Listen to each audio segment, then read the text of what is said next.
Hi everyone. Good to see you on my channel today. Today I will tell you a wonderful story.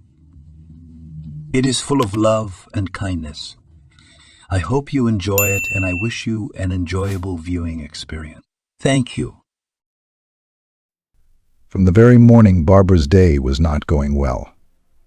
At the bus stop, she was splashed with water by a bus, and a terrible gray, dirty stain appeared on her light coat. Then she twisted her leg and broke the heel of her boot. She had to get to the university in the last few seconds. Her class was about to start, and she still had to change and tidy up. She grabbed her magazine and lecture materials and entered the auditorium. The students were already waiting there. Barbara taught sociology. Many students considered the subject frivolous and often skipped lectures. Barbara fought against it, tried to arouse interest in the guys, carefully prepared for each class. And gradually she succeeded. She created a special atmosphere of relaxedness at the lectures.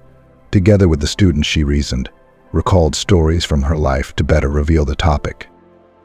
And that's how Barbara began today. Good afternoon, everyone. The topic of our lecture is the nature and causes of conflict and aggression. I think this is a very relevant topic because we face these phenomena every day, and how we behave in this or that situation depends on whether there will be a conflict or it will be avoided. And here's an example. I had such irritation and anger at the bus driver. There could have been a conflict if I had confronted him, but I didn't. And now let's look at all the options for the development of events. A lively discussion began, and the lecture went easily. Barbara was satisfied, and even a broken heel no longer dampened her mood. When she got home in the evening, she quickly prepared dinner and decided to do her favorite thing while waiting for her husband to come home. Barbara was fond of knitting. This activity calmed her down and put her thoughts in order. Now Barbara was knitting a voluminous, fluffy snow-white scarf because winter was just around the corner. She wanted to wear handmade things because such things were unique. No one would have a second one. The woman made herself comfortable in the soft armchair and took the needles in her hands. Barbara quietly moved her lips and counted 1 pearl, 2 knits. The cape turned out just right. Time passed quickly while she was doing what she loved. Barbara only realized when her back was stiff, put her knitting away, and looked at her watch. It was time to go to bed, and William was still gone. The woman became alarmed, picked up the telephone and dialed her husband's number. He did not immediately answer and whispered, "Honey, I'm busy. I have important meetings. Don't wait for me. I'll be late." There were short beeps. Barbara felt so hurt. She resented, what on earth is this? What kind of meeting at this late hour? Who was William meeting with? And why was he whispering as if he were sneaking around? Did he really have another woman? How else can you explain all this? I'll have to have a serious talk with him. I'm not going to stand for this. Barbara couldn't sleep. She kept looking out the window, waiting for William. Toward midnight, the key in the lock finally turned. The husband entered quietly and hoped that his wife had long been asleep. But she wasn't. The light came on in the hallway, and Barbara, crossing her arms over her chest, came scowling from the threshold. "William, where have you been? What kind of late-night meetings? And with whom, I wonder? I'm awake. I'm worried. Maybe you've got someone?" The drunken husband, a little staggering and smiling guiltily, finally took off his shoes and sat down on the poof, began to justify himself. "Do not shout, sweetie, you're so even more beautiful when angry. I'm sorry I lied.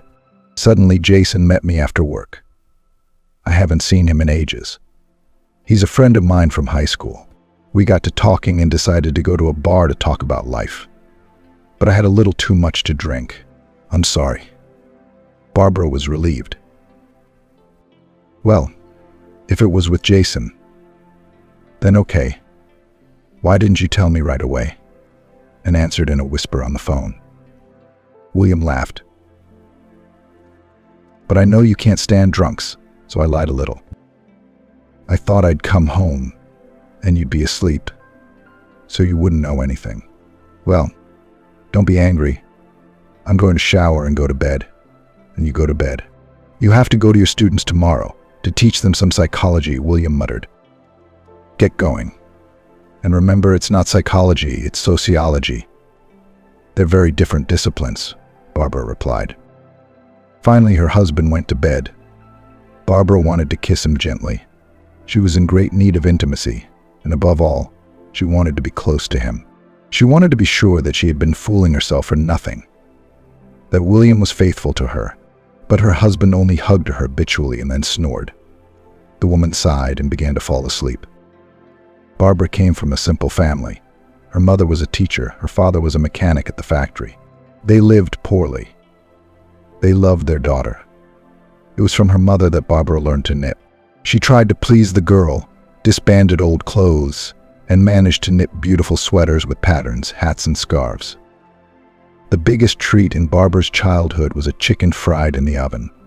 Her mother would put it on a jar of water, rubbed it with a special recipe with garlic and spices. It was such a delicious bird, it was a treat. And how many times Barbara tried to repeat her mother's Napoleon with delicate buttercream. But she still did not succeed. On weekdays, the family ate modestly porridge, pasta, sausage. Barbara always studied well, particularly attracted to languages and humanities, and in general grew up a girl quiet and obedient. She never threw tantrums, did not demand expensive things like her classmates. She realized that parents with all the desire cannot buy such things, and did not want them to be upset or get into debt because of her whims. After school, her parents insisted that she go to university and study further. Barbara wanted to become a teacher. She succeeded. She lived at home, pleased her parents with good grades. Like all girls, on weekends went out to the movies or to friends. There were fleeting romances, crushes. How can you do without it? But all the cavaliers quickly evaporated, realizing that Barbara is too serious. But one day everything changed. She and her friends went for ice cream at a summer cafe after lectures. They were having fun, fooling around, laughing. And suddenly a waiter came to them, brought a bottle of champagne and a cake with the words, "This is ordered to transfer to your table over there from that gentleman." The girls turned around and saw a handsome tall guy. He waved to them in greeting. The girls invited him to their table. That's how they got to know each other. At first, Barbara couldn't understand why did her friends go out of their way to please this man. She couldn't bear it and asked Laura quietly, "Don't you know who he is?" She made round eyes and whispered, "That's the son of William himself, the owner of the construction company. They have stores in all the neighborhoods of the city. Do you know how much money William has? Everyone dreams of being his bride." Barbara shrugged her shoulders. She didn't understand how it was possible. What if he was a bad man? Rich people often were. She became bored, uninterested. So she left, saying goodbye to her friends. A week later, William was waiting for her near the university with a huge bunch of roses. Barbara gasped. "Hello, Barbara," said the boy. "You know, I can't get our brief encounter in the cafeteria out of my head. I really liked you. So I thought I'd ask you out. Is that okay? Do you want to go to a fancy restaurant?" Barbara was embarrassed and shook her head negatively. "I'm sorry, William. The flowers are great. I'm touched. But I don't want to go to a restaurant, and I don't think it's going to work out. I'm just a simple girl from a working-class family. We have nothing in common. I know what you're trying to do. You think you found something fun to do tonight, but it's not for me. Like my parents, I want to spend my life with the man I love, and I'll wait for him as long as it takes." The guy even took offense. He's not used to girls turning him down. Usually, on the contrary, they impose themselves, and the rebelliousness of his beloved only made him angry. "You don't think so, Barbara. And besides, I promise I won't pester you. We'll just go for a walk. You don't want to go to a restaurant. Where would you like to go?" Barbara said shyly, "I'd like to go to the zoo. Would you like to go? I love animals." The guy laughed and agreed. "You still know how to surprise. The last time I went to the zoo was when I was a kid. That's funny. You're different. Then we'll meet there on Saturday at 11. Their first date was so direct, a little childish, but fun and interesting. They laughed as they watched a huge chimpanzee making faces at them, showing them his tongue. They fed roe deer, tried to count how many stripes a zebra has. We took a pony ride.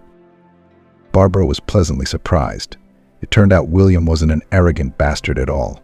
He behaved simply, cheerfully, joking good-naturedly. He talked about his dog Jack. Anyway, the day flew by. Both of them didn't want to part. When William said goodbye, he kissed Barbara lightly on the cheek and whispered, "I think I've fallen in love like a boy. Barbara, I want you to be my bride. And I'll look forward to seeing you again. I seem to have fallen a little in love with you, too. You're the best." The girl blushed, fell out this phrase, and ran home. From that day, the couple began to meet. And a year later, when Barbara received her diploma, the young married. Of course, modest and not spoiled by luxury girl, her family life seemed like some kind of fairy tale. They lived with her husband in a comfortable apartment with good repair and expensive furniture. Barbara now bought quality things, regularly visited the beauty salon, carefully looked after herself, taught at the university. Her father-in-law helped, found a warm place. In general, the woman was perfectly happy. If not for one but, for all these years God has not given children. This topic in their family was acute and painful. Barbara and her husband had already gone through all the trials and visits to private reproductive clinics. A string of doctors, examinations, tests, treatment schemes, and no result. Her mother-in-law also hinted at every opportunity that she would probably not wait for grandchildren. And my husband often got angry that he was fed up with everything, that doctors only siphon off money. He, of course, calmed Barbara, say they and the two are good, but she saw how he enjoys playing with children and the guests, and with what envy looks if passing by a pregnant woman in labor. All acquaintances and parents reassured Barbara, "You are still young. You will have time to have offspring." But the woman really wanted children and was very upset that nothing was working out. William had been delayed a lot lately, thinking up one thing or another, and somehow he was very affectionate after such occasions, as if he wanted to make amends. He also began to hide his phone, put a password on it, and kept texting someone, saying it was for work. After his father's death, however, the company's business was shaken. They had to sell almost all the stores, but the business was still standing firmly on its feet. Barbara was choked with jealousy. She was not going to share her beloved with anyone. A week passed, and on Thursday night, William said, as if by the way, "Darling, I'm warning you I'll be late tomorrow. Another important meeting. I'm sick of it myself, but it's the job. You can't say no to the right people. So don't get any ideas, just go to bed without me." Barbara felt like she'd been scalded with boiling water. She sensed her husband was lying, so she decided to act. What was the use of making an empty scandal? William wouldn't admit to anything anyway. She had to find proof of his infidelity. On Friday, Barbara only had one pair. She got off early and drove to her husband's office. She knew his secretary Charlotte well. She'd often had a heart-to-heart with her. Now Barbara decided to enlist her support. The secretary greeted her husband's wife. "It's good to see you. Are you here to see William? He's in a meeting right now. You'll have to wait. By the way, I can't help but notice that you look great." The woman looked around, no one in sight, and spoke quietly. "Charlotte, I need your help. Tonight my husband has some kind of business meeting in his office, and I have a delicate favor to ask of you. I need to hide in his office beforehand. I want to hear everything with my own ears, but, no one." The secretary is not accustomed to meddle in the affairs of the bosses, and did not ask about anything. She answered like this. "Well, in general you can, of course, in the closet to lurk. It's big, wide. I'm leaving at 7. Come and I'll give you the key to the office. But when you leave it in this drawer. I'm taking a big risk. If my boss finds out, he'll fire me for sure. But if you're asking me to do this, it must be necessary." Barbara thanked the secretary profusely and left quietly. She began to get ready. Everything went smoothly. She got to her husband's office and, hearing footsteps in the corridor, hid in the closet. She was afraid to breathe or move. The situation was quite strange if she was discovered here. How to even explain all this? But Barbara really wanted to know who her husband was seeing. She secretly expected to hear a woman's voice and to see a mistress through the slit. But what was her surprise when William entered the office first, followed by an older, unpleasant man. The stranger acted in a hostile manner, speaking with obvious disdain. "Well, William, have you had enough? Did you think you could sit on 2 chairs? My daughter Matilda is pregnant by you. She confessed it yesterday, the fool. And you, such a bastard, made a baby and then went into the bushes. You should have seen her husband's face. He distorted grimace of horror. So, Matilda is your daughter? I didn't know, honestly. Yes, we're in a relationship, and I'm ready to divorce my wife and marry Mathild. That's the deal. But the stranger laughed foully. You're a bug. You find out that Matilda is Oliver's daughter, and you're ready to marry her. Who needs a pathetic businessman like Oliver?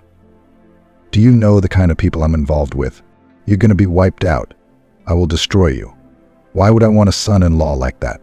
I don't think so. William, you'll give me your firm. It'll be a payoff, so to speak.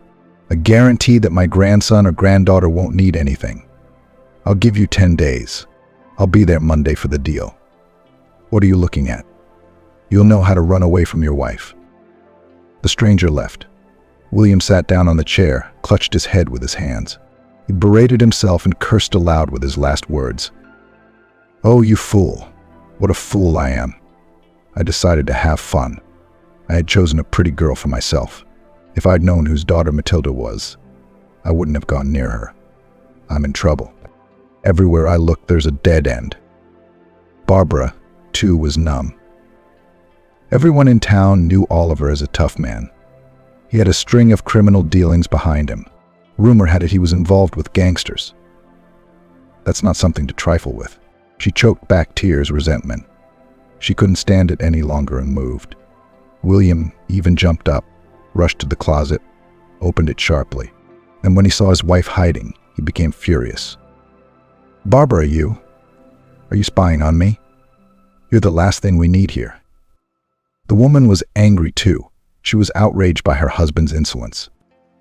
Yes, I've been spying on you. And for good reason, as it turns out. And how long were you going to mess with my head and make up stories about friends and business dinners? Not only did you have a mistress, but you're about to have a child on the side. How could you bastard? Well, and live with your Matilda. If there is a future, if the legs are not ripped out before, I'll file for divorce myself. Especially since you told Oliver a few minutes ago that's what you wanted, didn't you? Barbara slapped William and stormed out of the office. Barbara packed her things at home in a hurry, frantically throwing them into her suitcase. She roared and hailed a cab. She was shaking. She wasn't going to live another minute with the traitor. Barbara drove to her parents' house. She hoped they would understand and support her. But they didn't. Her mother, of course, felt sorry for her. At first she let her cry, but the next day her parents had a talk with her from the morning. Mama talked her daughter down. Look, William is wrong. Of course he's wrong. I understand how you are hurt and offended, because you love him. But think about it. You have a family. You've been together for so many years. Your husband earns perfectly well, provides for you completely. Well, he made a mistake. He made a mistake. Who can be wrong? You're a woman. Be wise. Make up. But where else will you find such a man? Look on the other side. They either drink or beat their wives. And William is so well-mannered, intelligent. It's a pity such a good family is breaking up. My father supported me. I called my son-in-law. He's depressed and confused. He's being threatened.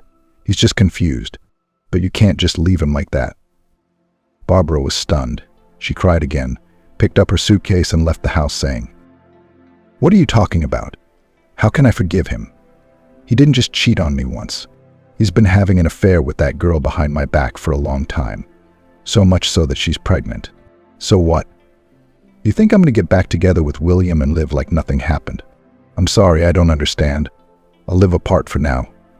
I need some time alone. A fresh start. Barbara got an apartment. It was very difficult for her to control herself, to give lectures. There was so much pain and despair in her eyes. The woman filed for divorce and waited for the court. She decided for herself that she could never forgive William. But how painful it was to break off the relationship. Such an impression that the heart was ripped out, and inside gapes a black hole. After his wife left him, William became very despondent. He just couldn't physically stand being in an empty apartment. Now, no one waited for him from work. No one worried. No one cooked meals. There was no one to hug and press against him at night. Every time he turned the key in the lock, he wanted to hear, "Hi, honey. You're back." Wash his hands and go to the table, then have dinner and listen to his wife's sweet, gentle voice. It calmed him down. It used to create an atmosphere of coziness and measured life. Here is 100 times regretted that he got involved with Matilda. After all, once in that cafe, he really fell in love like a boy. Then, not by years serious in the reasoning about life, and at the same time laughing, naive snub-nosed girl, he himself did not know what won Barbara, but he was irresistibly drawn to her. All these years she was his faithful friend, like-minded, demanded nothing, always missed him and waited for him from work. And he'd gotten so used to it all over time that he'd stopped appreciating it. It seemed that it would always be like that, no matter what happened. He met Matilda by chance, standing in traffic, nervous, and then he began to overtake two brave biker. Figure amazing, covered with a leather jacket, jeans, helmet, and when she equaled him at the traffic light, she winked and playfully threw on the move. "Hey, handsome, do you want to go for a ride?" And then she laughed so cheerfully, so defiantly, and William lost his head. Wow, such a pretty girl paying attention to him. His self-esteem was instantly boosted. He really was a man of appearance, and he looked after himself. William didn't know why he had responded so playfully. "Take me for a ride. I'm really late for the bank, and there's a traffic jam for a couple of hours. I'll just park the car, then I'll pick her up. My name is William." And she answered with a challenge. "And I'm Mathilde the Beautiful. Can't you tell?" All right. Get in, we'll fly to the bank in no time. But you'll owe me. You'll do whatever I want, okay?" William's heart was pounding furiously. This was a new, very exciting, breathtaking game, and he immediately replied cheerfully, "Of course I, as a good wizard, will fulfill your every wish, my queen." As a result, they had such a passionate affair, a real hurricane of passion. William immediately admitted that he was married and was not going to divorce. They would have to meet in secret. But Mathilde only smiled. "Kodik, I absolutely do not care whether you are married or not.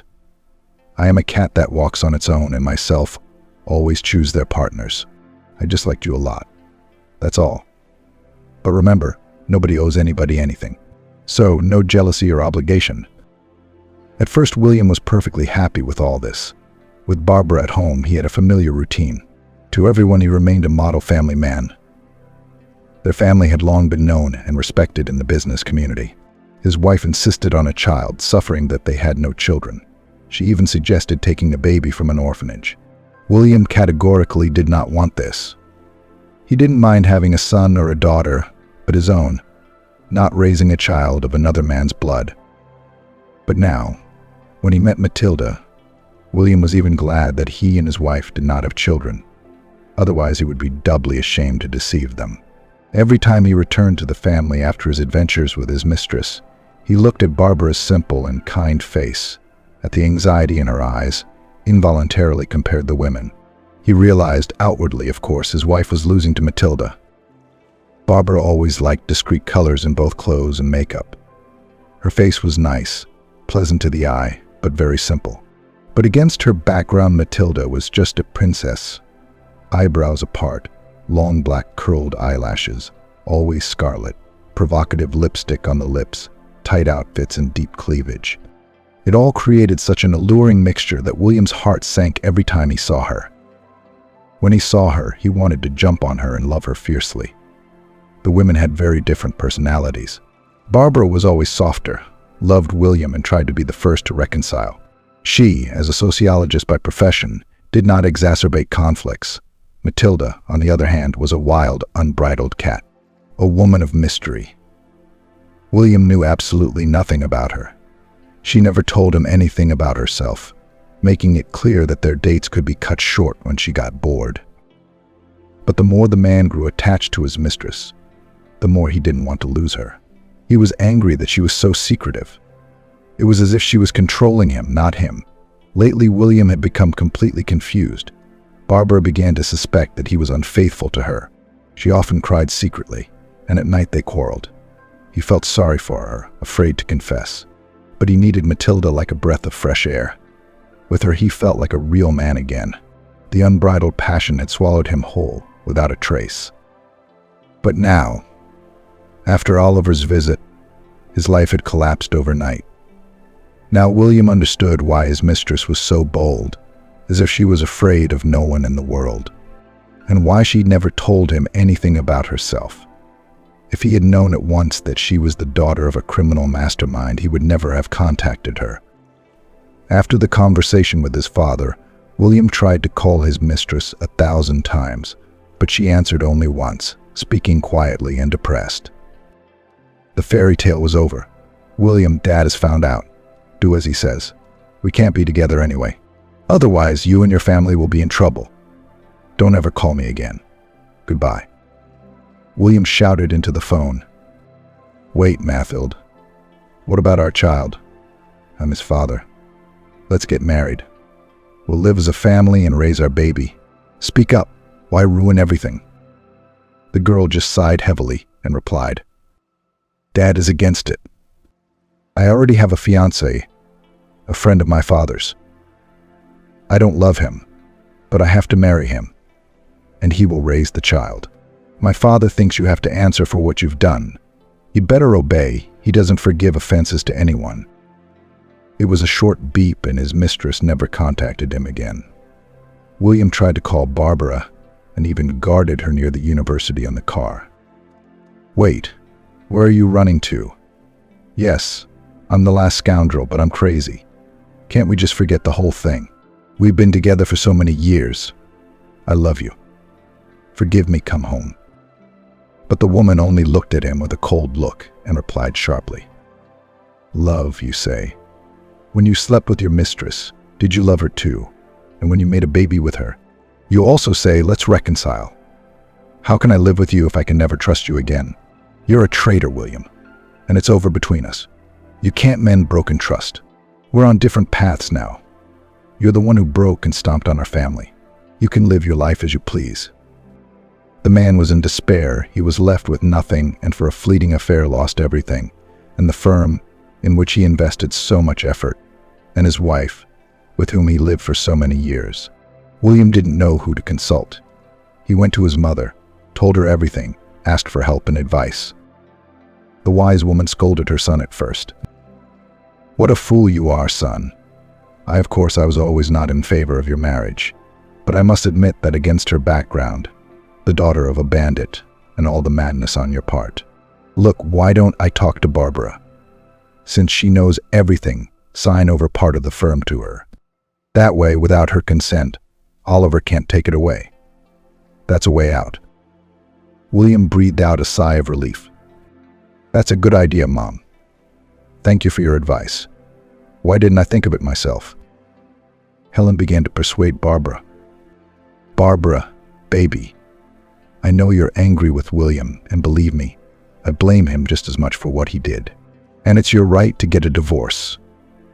I'm begging you for one thing, let's transfer the firm's assets to you. We have to save the business, or Oliver will take it away. My son has made a mess of things, and I'm the one who has to deal with it. Please help me. But my daughter-in-law was adamant. I'm not going to do it. You decided to fix my son's problems with my hands. No way. Let William take responsibility for his own actions, and leave me out of it. Have a nice day. Barbara disconnected the call, but her mother-in-law was angry. You're such a bitch. Son, you've been feeding and feeding her for so many years, childless fool, and she doesn't want to help you. Well, nothing. We'll still fight. You'll get a divorce soon. You leave her the company and the division of property, you have every right. We have to save the company by any means necessary. Otherwise, how are we going to live on? You've made a mess of things, son. William was determined to do just that. There was no other way to save his business. He hoped that he would save the firm and eventually persuade Barbara to forgive him. He wasn't happy without her. Barbara's life also underwent a very sudden change. One day she was running in the pouring rain to her rented apartment. She'd left her umbrella at home. She was about to enter the entrance when she saw a man in a raincoat on the bench. He was soaked to the skin and sat motionless, as if inanimate. A small, skinny dog clung to his leg and whimpered pitifully. The water streamed down the man's body as if he didn't notice anything. Barbara stopped and said, "Man, are you sick? Or are you drunk? Have some pity for the animal. At least put a visor on it." Suddenly she heard a hoarse voice. "Don't yell. I haven't been drinking. We'll leave now. I just don't have the strength to go. I must be sick." And the man gave a long cough, bent even more, almost falling to the ground. The dog was hanging around him, worried, licking his hands and whimpering pitifully. Barbara could not stand it. Her heart trembled. She resolutely took the man under her arms, beckoned the dog, and said, "I can't go on like this. Come to my place, dry off, warm up, and have some tea, and then you can go home. I don't even know who I feel more sorry for, you or the dog." The man mumbled, "Thank you," but he didn't resist. He must have been in a bad way. Barbara pulled off his wet clothes and marveled at the man's skinny skin and bones. His forehead was burning, his temperature was off the charts. She helped him into a hot shower and laid him on the couch, covering him with a blanket. She dried the dog too and fed him. He swallowed the chicken greedily, wagging his tail. And Barbara spoke to him as if he were a human being. "Your master is very sick. It's all right, you stay here and wait. I'll run out and buy some medicine and call a doctor. We'll cure him, don't worry." The dog stayed with her, realizing that the good woman was saving them, and, as if understanding the command, lay down at the feet of the owner and was quiet. Barbara made a house call to a paid therapist. They usually did not ask unnecessary questions, although they charged a lot for the service. The doctor listened to his lungs and shook his head glumly. Severe inflammation of the respiratory tract. He'd been frozen somewhere. Here, he wrote down the drugs and the treatment regimen. But you should see him again in a week. Drink plenty of water and injections to do strictly by the hour. Do not miss. Take care of yourself. Have a good day. Barbara sighed. What am I going to do now? I'll have to take a week's vacation at work. My kindness will ruin me. I took in a homeless man and nursed him back to health. Colleagues from the university would definitely twist their fingers. For 24 hours the man raved, shouting Riley's name and cursing her with his last words.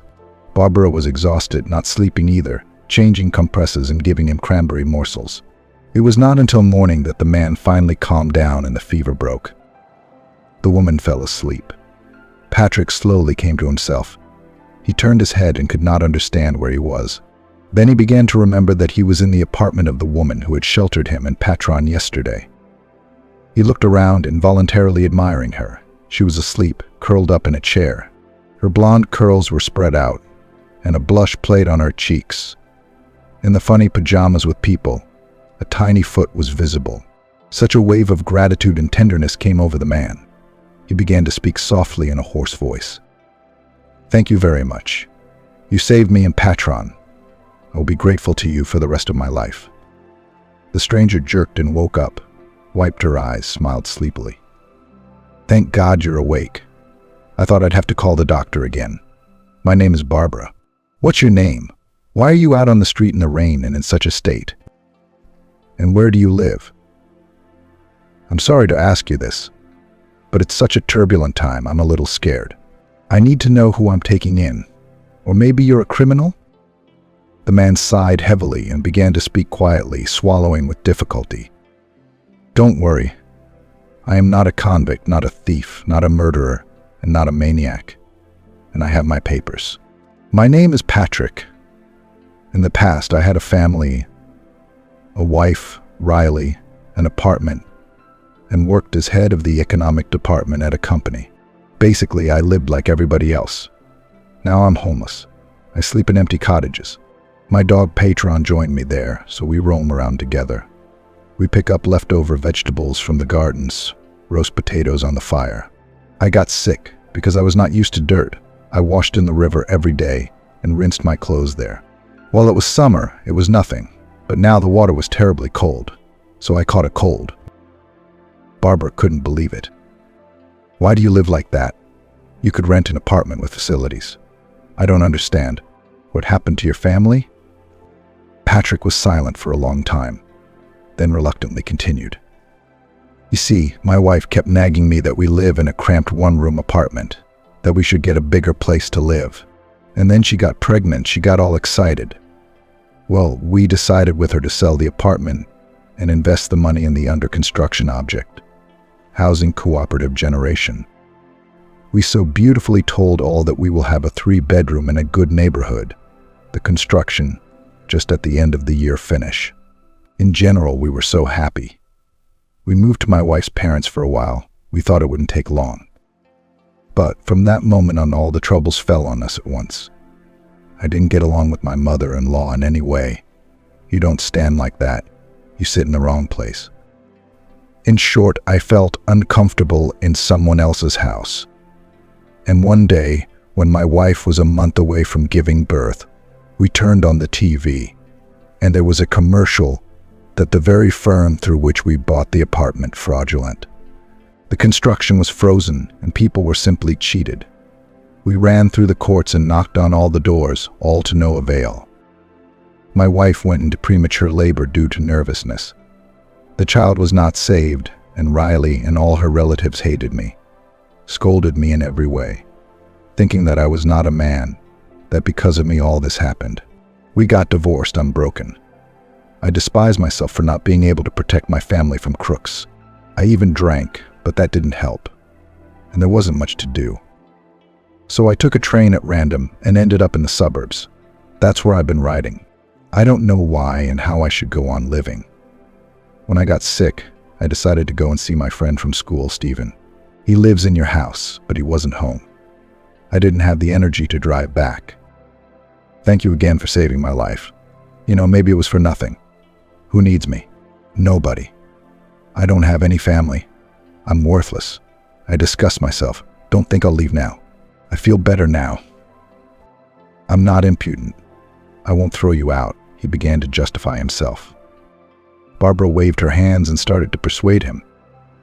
I'm not letting you go anywhere. Where will you go? Back to the abandoned dacha with bronchitis and sore throat. And then what? You're wrong to say you're worthless. There are so many crooks these days. Anyone can get caught. I'm sorry about the baby, of course. I myself recently had a family collapse. I understand your condition. But you mustn't despair.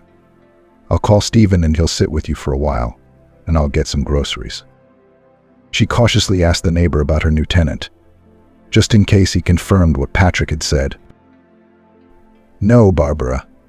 Patrick's a great guy. He's smart, you know. And he's always been the most exemplary of the group. I didn't know he was in such trouble. It's a shame about him. It's a good thing you took him in. You know how I live, mother-in-law and father-in-law, wife, 2 kids and a cat. We're cramped. Don't drive him away, okay? He's really a good man. You know, maybe I'll try to get him a lawyer to help him get his money back from those crooks. It's a shame I lost my corner to those scoundrels. I'll be coming by to support my friend, Barbara said sternly. I don't drop by without a bottle, Stephen, because I know you.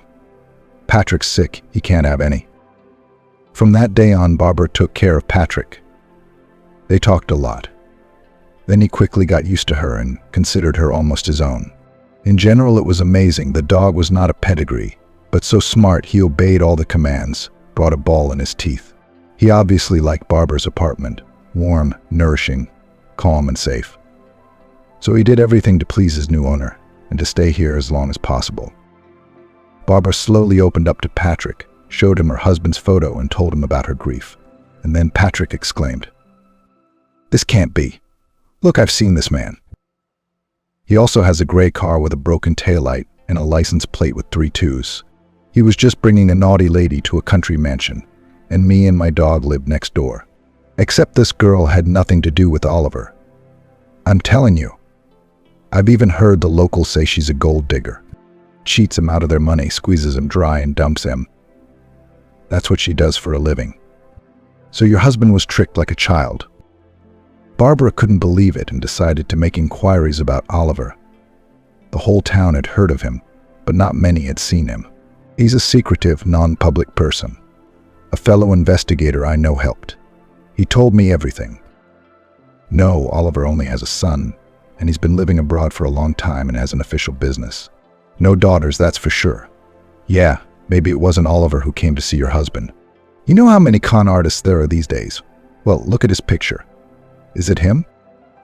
Barbara saw a completely different man, gaunt, nice-looking, with glasses. She laughed and couldn't stop for a long time. She thought to herself, "Oh, that's it. Wait a minute, William. Now you're going to answer for everything. This is news. Unbelievable." And so the day of the trial came. Barbara was very nervous. She had never been to court before. The stern judge began to ask awkward questions. The reason for your divorce. Does your spouse agree to the divorce? How will the jointly acquired property be divided? Barbara was worried, thought William would be against the divorce. But she answered honestly, "Dear Judge, we lived many years with my husband. I loved him very much and was faithful to him. But my husband cheated on me. His mistress is pregnant. In such a situation, I do not consider it possible to preserve the marriage. He, in fact, long ago, as it turned out, there is no, and I want to divorce him." The judge shifted his gaze to William and asked, "Defendant, do you confirm the words of your spouse? Do you agree with her decision?" Barbara tensed like a string. She was worried that William would lie or evade. A nasty scandal would break out. But no, her husband was surprisingly calm. "Yes, I admit it. Unfortunately, that's the way it is. I agree to divorce and want to give my wife his company and possession, so to speak, for moral damages. I will leave myself an apartment and a car, as well as a summer house." The judge turned to Barbara. "Plaintiff, are you satisfied with this division of property, or are you against it?" William was already tense. He prayed to God that his wife would agree. After all, Oliver had sent his men the day before, warning that there was no time left. But there was no way the man wanted to give this bandit the firm. And if it was in Barbara's hands, he could make a deal with her later. But he knew what kind of manager a woman was. His wife was an absolute humanitarian, understood nothing about economics and business, and she herself would have given him the firm back. But to his surprise, Barbara answered in the affirmative. "Yes, Your Honor. I agree with all the points. I'm satisfied." The judge thought to himself, what a strange case. Usually men try their best to make sure their ex-wives don't get anything. And this one is so honorable. He himself leaves her the company. I've never seen that before. I guess he's really guilty. The couple were divorced by mutual consent and without problems. William rejoiced. He thanked his ex-wife on the doorstep of the court. "Thank you, Barbara, for saving me. But don't forget, it's all a sham. You're going to give me my company back when things settle down. What do you need it for, really? You're not good at business. I knew you'd help me. Why don't you forgive me? We'll work things out and try to get back together. I'm fine without you." The woman couldn't take it anymore and laughed in William's face. "You've got a nerve. So you think you're going to give me the company, and I'll give it back to you later. In this case, all the rest of the property you've already left yourself. Let me ask you something. Do you think I'm entitled to nothing after the divorce?" William was fumbling, trying to get out of it. "But I thought it wasn't serious, and we'd make up and live as before. But it's ridiculous, really. You'll ruin the company, and you can't keep it alone." Barbara replied with contempt in her eyes. "Oh, William, you don't even realize what a fool you are, and how you have been deceived. Did you see Oliver with your own eyes? I took the trouble to find a picture of him. Well, it wasn't Oliver who came to see you. And Matilda's not his daughter, and she's not pregnant. You've been scammed like a schoolboy. They're just crooks who wanted to take your business, and they almost succeeded. But that's not all. You're twice the fool for giving the firm to me, and I'm not going to give it back to you. This is my revenge for your cheating and betrayal. You're right, I can't run it on my own. I don't have to. I have a good friend who can handle it just fine. So goodbye, William. I won't miss you. And next time, before you hurt someone, remember you reap what you sow." Barbara strode victoriously away at the bell, heels clacking on the pavement. She was jubilant. Even her soul felt lighter. She didn't feel sorry for William at all, especially after he told her to her face that he hadn't planned to leave her anything at all. After all these years together. After all, she had loved him so devotedly. so protective of the family home. Let him get out of it now. Try to start from scratch. William clutched his head with his hands and could not believe that he had been caught and that his unfortunate mistress was a simple con artist, and he was just another victim. She had cunningly drawn him into her nefarious plan, and he had admired her like a fool and betrayed Barbara time after time. The man bought a bottle of brandy at the store and drank himself into oblivion. He was choked with anger, hatred, resentment, and shame that he had turned out to be such a simpleton. He just wanted to wake up and everything would be the same as before. Barbara was there. Everything was fine, and there was no Matilda on the horizon. He had no idea how he would ever live again. After all, his firm was his only source of income. To start over again, too, had to be with a lot of money on hand. And how many years would pass before there would be something worthwhile, bringing real income? Mother, learning about what happened, of course, scolded Barbara, considered her a soulless bitch. And her son also saw it unmercifully, realizing that he was the first to start ruining his family. Helen went to the hospital with a stroke. She could not watch her recently successful son sink to the bottom, drunk, allows himself to walk around in stale shirts, does not look after himself, and most importantly, and not even trying to look for a new job and generally somehow get out of the hole, which himself and dug himself. At the same time, Barbara's affairs, on the contrary, began to improve. When Patrick was well enough, she shocked him. Listen, you are a wonderful person. You have a lively mind and a higher education in economics. You have experience in the company. I want to offer you to head now my firm. I'm sure you'll be able to do it. I, as the owner, offer you the position of manager. Patrick was shaken up. He couldn't believe it. You're not kidding. Is this for real? I don't know. I've never worked in such a high management position. It must be very difficult. I'm really afraid of letting you down, but for your sake, I'll try. I'll do my best. I'm very grateful to you for everything. Barbara, you are like a good fairy. You waved your magic wand and turned my life into a fairy tale. Help me out of the darkness. You can be sure I'll never betray you, never let you down. That's how Patrick became manager. At first it was incredibly difficult for him, but in time he figured it all out. He got used to it and got along with the staff. True, he had to do some reshuffling. Someone had to be fired and the staff recruited under him, and it worked. Barbara was still teaching at the university. She loved her job and didn't want to change anything. Patrick stayed with her. But the matter between the young people did not go further than friendship. The woman suffered from her husband's cheating and now was careful, was not in a hurry to start a new relationship. The investigator tracked down the very Matilda and allegedly Oliver. It turned out to be a couple of crooks working in collusion. Matilda charmed the rich, and her partner then intimidated the victim, finding different levers of pressure. In the end, they extorted a large sum and fled to another city. That way they lived comfortably. However, they even had nothing to show. They never took the firm. The relationship between William and Matilda was consensual. But what the scoundrels said to the case cannot be attached. The crooks quickly disappeared. It was a whole year before Patrick decided to confess his love to Barbara. He had long admired her, but dared not say it out loud. But now he dared to confess his love to her. Barbara, too, had been waiting for these words for a long time. They had become so close that she could not imagine life without him. But when she heard the confession, she became sad and serious. I've been in love with you too, Patrick, for a long time. We are, in fact, a family. But I'm probably childless. You should know that. I don't want to lie. My husband and I have been together for years, and I've never gotten pregnant, even though we've done a lot of research and treatments. The doctors say it's unlikely I'll be a mom. There's only a 10% chance of that. So think about it. Do you need a wife like that? Patrick immediately replied, Nonsense. Throw it all away. Everything the doctors told you is out of your head. As God wills it, so it will be. I believe that the child is a gift from above, and if it's meant to be, it will come anyway. After all, how many orphans are there in orphanages? Why not give them a happy childhood? It can be done. Barbara threw herself on Patrick's neck and cried. Here he is, a real man who agrees to everything. Only if he was with only the woman he loves. who does not put conditions and does not blame for anything.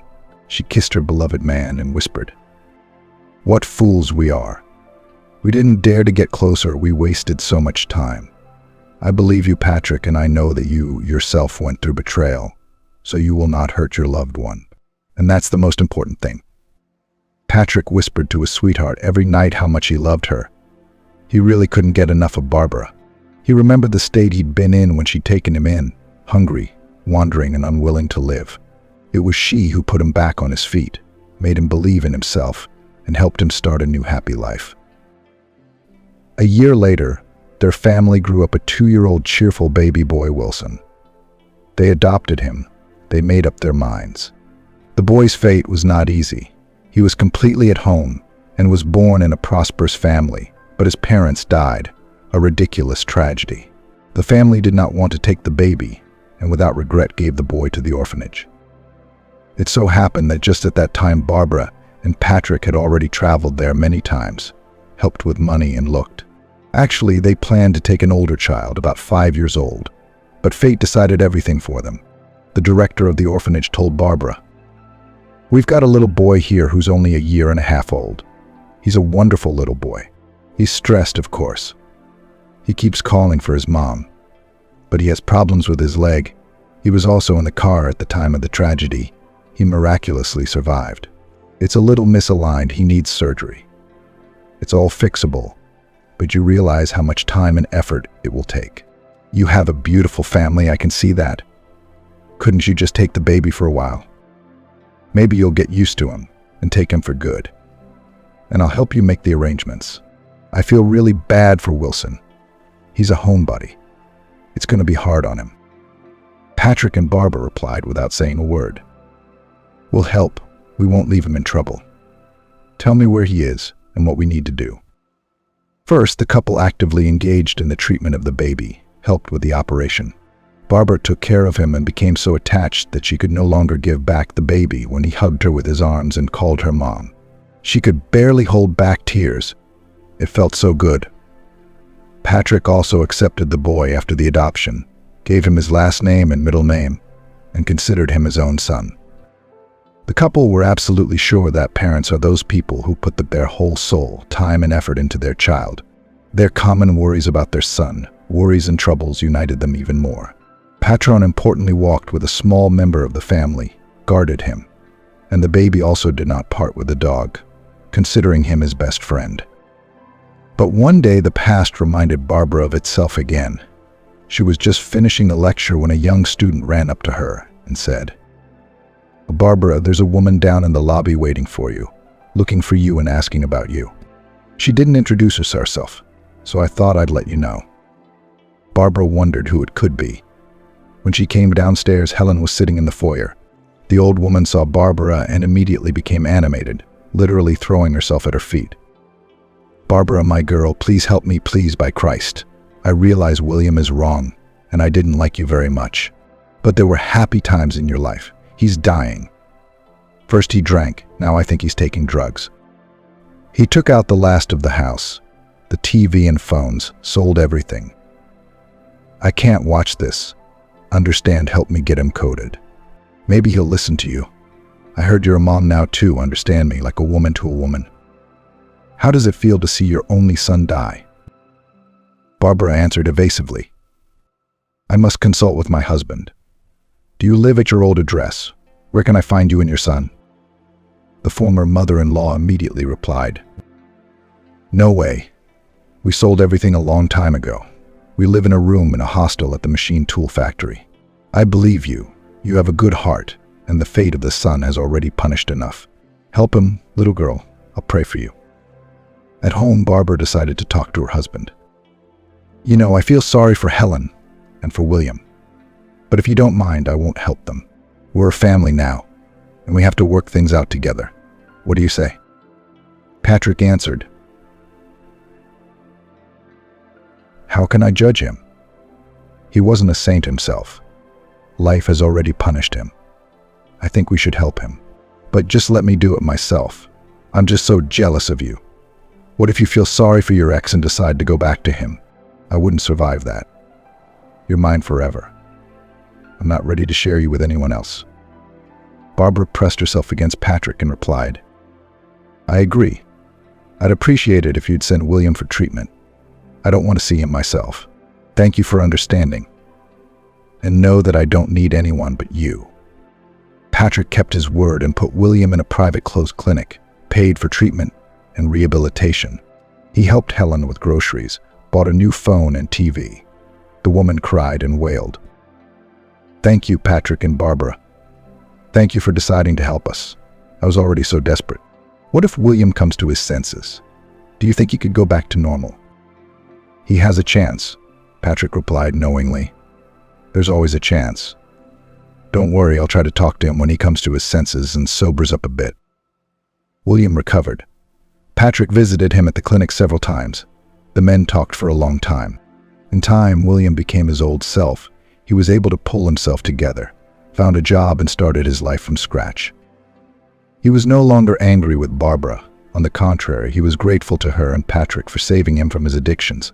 He, too, had finally learned his lesson, let go of the past, and felt much better. That's the way life works. All of us sometimes do nasty things, hurt our loved ones. The main thing is to stop in time, to learn to forgive, to remain human.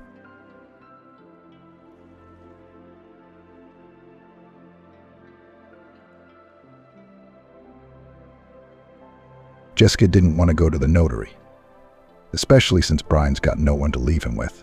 7 years old. He's a young fiance, but he's still scared. Where are we going? The store or the park? That's where I'd like to go. There are squirrels, ducks, wild swans, Brian asked on the way. Jessica smiled. No, son, we're going to my uncle the notary for Grandpa Matthew's inheritance. But my dad's. Oh, I see.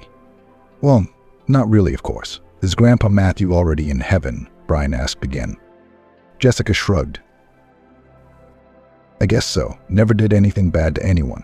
Helped orphanages, homeless animals. Brian nodded in agreement, but he continued the conversation. And his grandfather made homeless dogs with these collars yellow. But it means that the dog is vaccinated, does not pose a threat to people. And he doesn't just walk around town, he walks near the shelter. Brian thought dreamily, imagining that someday he would have a dog of his own. Jessica, on the other hand, was thinking about something else, about her upcoming conversation with the notary. What could she possibly learn there? Especially when her daddy wouldn't come back, and that was the most painful topic for her. Why does she need all this business now? Especially since she had always dreamed of linking her life with a beauty salon, or at the very least, a restaurant. And here is a construction company, its own peculiarities, many of which remained unclear to her. On the other hand, there's no escape. You have to enter into the rights. That's the procedure. And what a bad time it was. One thing on top of another, like a series of troubles. Then there's the divorce from Eden. The husband has shown his true colors. No sooner had Daddy gone than he took a mistress. Openly, brazenly. He wouldn't do that in Matthew's time. He was afraid. It's understandable. A lot of people were afraid of Matthew. What's character alone? And his business acumen. He'd take a man by the throat as well as any opponent. But all in good time. A month ago, Matthew died and Jessica and her stepmother Kayla learned the tragic news. A sudden heart attack, overwork, business trips, negotiations and endless business trips. All for home, all for family. Jessica sighed sadly and crossed to the other side of the street, where the notary's office was actually located. At the best of times she could have used a car, but at the moment she had no such option. Shortly before Matthew's tragic passing, his previously established business had suffered a setback. Jessica had to sell her car to help her father to pay off his debts. Of course, she didn't regret selling the car. Without it, she could live quite normally. And it wasn't the main thing. Jessica was brought out of her sad thoughts by Brian's voice. Mommy, look, there's Daddy's car. The red one, the one that. Jessica flinched and looked in that direction.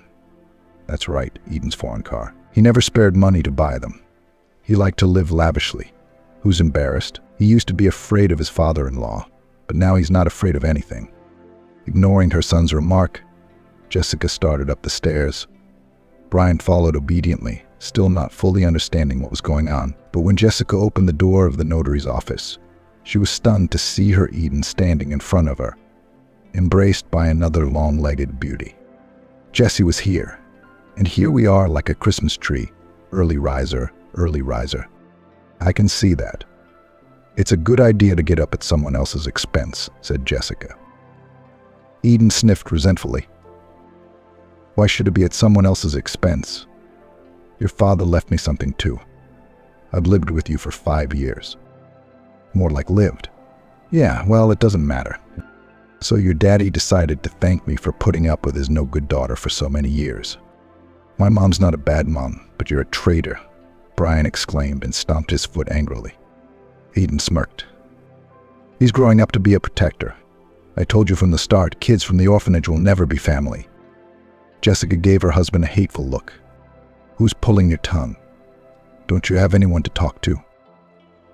Brian is my son, period. I don't care what you think. But it's your business, and I always speak my mind. Know that you and your daddy were playing spy, thinking up combinations. So you did, Eden said with undisguised irony. His companion hummed in agreement and gave Jessica a scornful look. How dare you talk about my father like that? If it weren't for him, you'd still be working as a construction laborer. Who made you foreman? Who taught you everything? Jessica exclaimed. The situation in the notary's office was getting heated, and the conversation was about to turn into a real scandal at any moment. At that moment, the door of the office opened, and the elderly notary took the role of umpire. The citizens stopped quarreling. I dare say that the notary's office is the least suitable for such scenes, although I understand the condition of both parties. Therefore, to avoid further and unnecessary speculations, I will say everything at once. Matthew Skorobogatov left his entire business and financial assets to Eden Prudnikov and the deceased's wife, Kayla Starbogatova. Jessica has left all real estate, including a beach house. Out of surprise, Jessica froze in place like a dumbfounded woman. Apparently, the experienced notary had deliberately laid out everything at once in order to put an end to family squabbles in one fell swoop. What do you mean all the business and assets? To whom? To that womanizer and philanderer, Jessica exclaimed, her cheeks flushed with excitement. You must mean you, sweetheart. You're nothing now. And my Eden is a rich heir, Olivia said. Eden grinned and looked at his ex-wife defiantly. They weren't technically separated yet, but it was only a matter of time. Her father's premature departure had prevented Jessica from realizing what she'd planned. She had wanted to divorce Eden 6 months ago, but it never came to fruition. It was one thing or the other. So by that time, they were no longer living together, and everyone realized that they would never have a strong family relationship. So now Jessica found out that her beloved father left all his savings to Eden. That's unthinkable. What was the dead businessman's motive? He couldn't do that to his daughter, could he? Maybe Matthew was hypnotized, or worse, coerced. Jessica didn't know the answer to that question. Jessica, why don't you say something? You're entitled to something too. Your late father has not forgotten about you, said the notary's voice. Jessica looked up and met the older man's gaze. What am I owed? Paul adjusted his horn-rimmed glasses on his nose and answered in impartial tone. You will be given a house in the village of Michaelville, along with the surrounding land and outbuildings. And there was a tense pause in the office. It seemed that even the secretary had stopped tapping on the keyboard. At first, Jessica thought she had misheard and misunderstood Paul's words. But when she asked again, her mood sank. God, what was my father thinking when he made his will? Raced through the young woman's mind, not realizing which cabin she was referring to. So Brian clung to his mom and looked at everyone present in a huff. Are you happy with your inheritance? Did Daddy please you or not? Eden asked with a sneer. He did, Eden. I'm sure he did, Jessica said in a shaky voice. Her ex-husband smirked. You probably haven't even seen that house. I have. It was a sight to behold. I'll tell you, the house was just about to fall apart like a house of cards. Caution in the yard, well, not unlike our inheritance. But I'm glad you like it. All right, let's go, Jessica said in a shaky voice, and taking the package with the deed and keys from the notary's desk, she left the office with Brian. On the street, she covered her face with her hands and cried softly. What are you doing? Why are you crying? Is everything okay? Or are you upset because of this house? The baby asked anxiously. Jessica shook her head sadly. What could she say to her son that his grandfather had left them without inheritance? Yeah, she couldn't even believe it herself. How could a little child get into that? Jessica was sure her daddy was going to leave his estate to her. And he even gave his real estate to Kayla. She lived with him for what, 10 years? Not very long, if you ask me. She waited her time. What's she and Brian gonna do? Jessica couldn't live with her stepmother. And it was Kayla's fault she didn't like her stepdaughter at first sight. Jessica had never sought conflict with the femme fatale. If her father chose her, he knew what he was doing. He was guided by something. So after living in Matthew's house for about a year, Kayla began to gradually establish her own rules. First, she forced Jessica out of the kitchen, preventing her from cooking. "I'm sorry, darling, but I'm bored with your cooking. Why stand at the stove 24 hours a day when you can pay for restaurant delivery?" Kayla said, letting Jessica know that her presence was unwelcome. Jessica looked hopefully at her dad, but he pretended not to notice and continued to do what he was very good, running his business. Jessica, on the other hand, was in charge of his charities and helping anyone in need. She didn't remember the road from the notary's office very well. What was she thinking? What was she planning? No one could tell but herself. Brian obediently walked beside her, trying not to bother his mother with questions. The clever boy realized that something strange had happened this morning that would change their lives beyond recognition. And when Jessica opened the door to her parents' house, she felt uneasy. The thing was that in the living room, she saw a strange man in his 50s, with whom her stepmother was talking like a lovebird. And after all, it had only been a month since her father had left. But how could this be? Insolent, cynical, no respect for the feelings of the deceased. When she saw Jessica, Kayla struggled to suppress a snide grin. For a moment she thought her stepmother knew about the will, and that's why she was acting so brazen and defiant. Look, she's built a romantic rendezvous here. Wine, a dish from the restaurant on the table. I guess the inheritance is impressive, Jessica thought. Then she added, turning to Brian. "Son, we're leaving. Pack your things in your backpack, and I'll take care of the suitcases." The boy looked at his mom in surprise. "Leaving? Where to?" "Michaelville Township, where Grandpa left us an inheritance." "Well, what else is there to do?" Jessica replied in a shaky voice. Brian nodded, and then ran to his room to pack. "Are you guys going somewhere?" Kayla asked in a slightly surprised voice. "Yeah, we're leaving.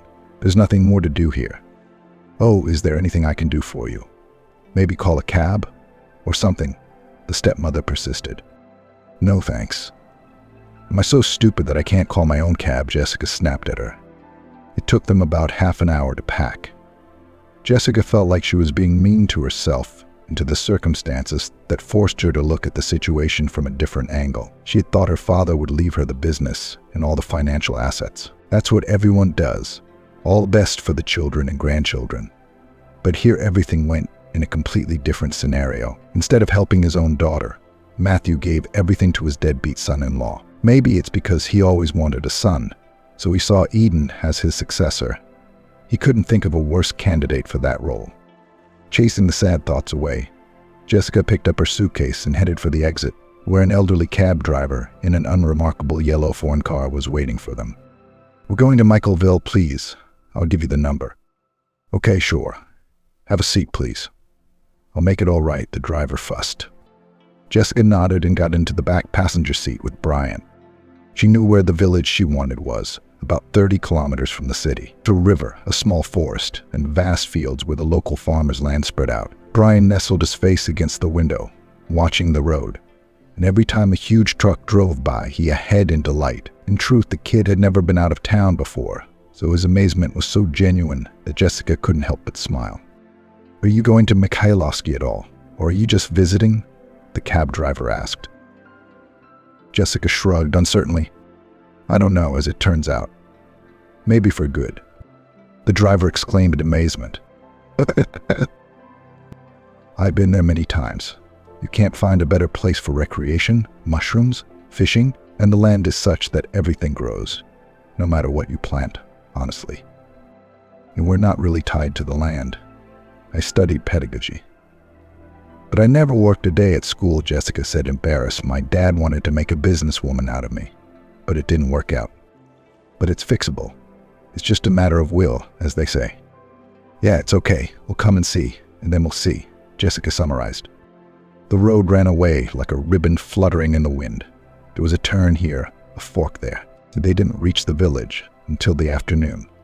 The locals met the unremarkable cab car warily, and after all, the settlement was relatively small, and every new guest was an occasion for discussion and detailed scrutiny.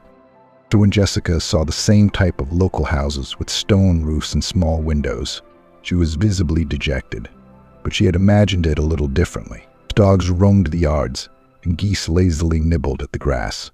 Skinny chickens pecked at their feed, in no hurry to get anywhere. When the cab driver called the right house number, Jessica froze with surprise. Eden hadn't been lying when he'd said the house looked old and dilapidated from years of neglect. "What are we going to live here now?" Brian asked in amazement. "And son, not only living, but probably working." "Well, at least I am," Jessica said, which surprised the old cab driver. "If you need anything, just ask. I'll leave you my number just in case," the driver said and held out a folded notebook. "Thank you," Jessica replied, and then paid the fare. Fortunately, the driver helped her carry her heavy suitcases to the door of the house. "Don't let it go to waste," Brian shouted after the man. "Come again." Jessica smiled and was about to put the key in the keyhole when the door opened. Brian jumped in surprise and backed away. "Who lives there?" he asked. But Jessica couldn't answer his question. She didn't know who was hiding in the semi-darkness of the hallway, and how to understand it. "Or I'll call the police," she exclaimed, trying to make her voice sound threatening. She was answered only by a slightly audible old man's laughter, and then a weak male voice said, "Come on, honey. What kind of police are there when there is only one policeman for the whole neighborhood? If you call him, you'll be waiting till the evening, or maybe even until the next morning as luck would have it." "Who are you, Grandpa?" "A house elf." Brian beat his mom to the punch. The old man laughed. "Well, my friend, I'm not a housekeeper. I'm Roger, the former headmaster of the village school, and now I'm a retired man, living out my life in this house." Jessica turned pale. "What about the inheritance?" "But it's my late Daddy Matthew's house. I've got the deeds to it, and the keys, and it's all legal." Roger finally came out of the darkness of the house. He turned out to be a puny man in his 80s. "Is Matthew dead?" "I don't know anything about that." "Oh God, it's a shame about the heartbreaker. He was such a good man, kind, fair." Seeing that tears were streaming down the man's cheeks, Jessica cautiously asked, "Did you know my dad personally?" Roger shook his head sadly. "Of course I did, and not only knew him. I was his father instead of his father. I taught him math at school, then algebra and geometry. But Matthew always had a clear head. God rest his soul. You must be his daughter." Jessica was visibly embarrassed. "Yes, Roger. My name is Jessica, and this is my son Brian." The older man's face brightened. "What a good boy. You can tell he's just like his grandfather. He's going to grow up smart. I know what I'm talking about. In the old days, I used to be able to recognize a student's abilities at a glance." "Thank you." "It's our pleasure," Jessica said discreetly, not wanting to tell her grandfather that Brian was her adopted son, not her own. It was a hot topic, and she didn't want to talk about it in front of someone she didn't know. "Don't worry about it. I'll be out of the house tonight, so as not to disturb you and Brienne. Matthew let me stay here for a while. But I guess I've been here too long. It's time to do the honors," Roger added, and went to pack his things. For that moment, Jessica felt a sharp prick of conscience. It wasn't right to kick a man out of his house when he had nowhere else to go. "Wait, Roger, don't go. Stay with us. If Dad wanted you to live here, then so be it." The older man looked at Jessica doubtfully. "Oh, come on, you'll say that too. You and your family are going to live here, aren't you? Why do you need such a burden in the form of a decrepit old man? I've got one thing going on and one thing going on. And how's your husband going to take it? Why do you need an extra mouth? Although I do get pension, and not the smallest, by the way. So if anything I can help, I won't be a freeloader." "Well, that's great. If you don't mind, you can stay for good. We don't know anyone in the village. You'll be a guide for us," Jessica summarized with a smile, tactfully avoiding the question about her spouse. Or what could she say? Still not divorced from her unfaithful husband, who on top of that was trying to grab her father's inheritance. No, Jessica had no legal issues. And why would she have any when everything was legal? Thank you, Penelope, kind soul sheltered, did not let go to die. My daughter-in-law threw me out of the house after the death of my son. Well, not immediately, of course, gradually. First she evicted me from my room to the living room, forced me to move, then to the summer kitchen. And then the road to vagrancy was open. What a disgrace, former headmaster. I was retired until my health failed, Roger lamented. Jessica frowned. How could an old man be kicked out of his house like that? Couldn't you go to the police? Oh, I'm sorry, I forgot. Or the township council. Roger just waved his hand. Come on, Jessica. What's the point of wasting time on this? I've had a lot on my mind lately, and I don't blame my sister-in-law. God is her judge. Thanks for letting see her once in a while. She wanted to put me in a home for charity, but for old people like me. Anyway, I refused. I can't do without my kids. Every year on September 1st I come and cry. I look at them and cry. Why are you crying, Grandpa? Do you have a pain? Or don't you like school? Brian asked. Roger smiled and brushed away the tears. It's because I'm happy, grandson, that the kids are going to school. When I see school uniforms, it makes my heart ache. They wanted to disband our school 5 years ago, saying it was too old, but I stood up for it. I even went to the region. I wrote a complaint and a petition. Thanks to the late Matthew, he helped me with transportation. He was a good man. Ah. Jessica looked at the older theme with respect, and then suggested that he go inside. To her great surprise, the inside was clean, not a speck of dust, no cobwebs or odor, and the kitchen was clean and scrubbed, just like before the inspection, Jessica thought, and such perfect order made her envious. Brian also liked the house, which seemed to him like the home of a good wizard from a fairy tale. As it turned out later, Roger had been hiding in a tiny room all this time, shy of occupying the whole house. What about work? Can you find anything suitable at all? Jessica asked. Well, it depends on what you need, what you're passionate about. I mean, you can go to the post office, or you can get a job on a farm as a milkmaid or a poultry farmer. If you're educated, go to school.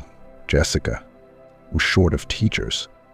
That's why the new principal keeps talking about disbanding the school, as if he didn't realize that not everyone in the family has transportation to get there. Roger said he did it. School. That works for me. True, I have never worked in my field. But did you spend all those years studying pedagogy for nothing? Jessica said with a smile. Wow. My mom's going to be a teacher, shrieked Brian. That's a big deal. I think you'd be very welcome at the local school, said Roger. Well, that remains to be seen. Maybe they won't hire me. Or I might not be able to work. You never know. Roger smiled, and then began setting the table to feed his guests. He'd made some potatoes and cucumber and tomato salad before they arrived. Of course, it's not God knows what, but it's good for when your stomach is rumbling with hunger. Here you are, all your own from the garden. Even though it's small, it's still a breadwinner. I take care of the land, feed it in the fall with manure and humus. That's how I make a meal at one time, and I have food for the whole week. How much do I need there? A couple of potatoes, a cucumber. That's all we have to worry about in the country, said Roger. Oh, it's delicious, Grandpa Roger. It's delicious, Brian said with his mouth full. So the old man smiled. Eat. You need your strength. You're so thin. Your grandfather Matthew was just like that, though. Then he got stronger in high school and started working out on the bar. Jessica lowered her eyes again in embarrassment. No, she considered Brian her own son, period. There couldn't even be any talk about it. She'd taken the baby from an orphanage just under 7 years ago. The newborn Brian's mother had given him up for some reason. And Jessica had long dreamed of having a baby. In fact, the doctors gave her their verdict 3 years ago, when the examination revealed that she would not be able to have children. The decision to adopt little Brian Jessica had to make almost alone. After all, there was no hope for Eden's support. But the situation was further complicated by the fact that Brian had suffered nerve damage in his leg at birth, which could leave him with a limp for the rest of his life. But if you want him so badly, I won't mind. But why would you want a limp? Can't you get someone normal? Iden said with contempt in his voice. But aren't you ashamed to say that? He's still so young. Don't you have any compassion in your heart? Jessica said with tears in her eyes. I have compassion, but only for myself. Who's going to take care of me? That's right, no one. You, for example, are ready to take care of some defective boy, instead of worrying about me, objected her husband. Of course, Jessica suspected at once that she would not find support in his spies, but to do such a thing was unthinkable. What are you, a child? Can't you take care of yourself? It's a child, you know, it needs help, maybe even corrective surgery, Jessica exclaimed. But if that's what you need, then go ahead. I've got other things to do, Eden said, and slammed the door.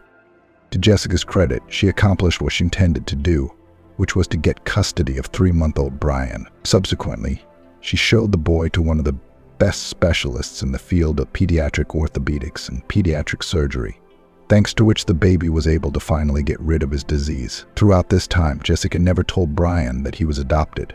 Why unnecessarily upset him, especially when Jessica loved him with all her heart and considered him her closest, dearest family member.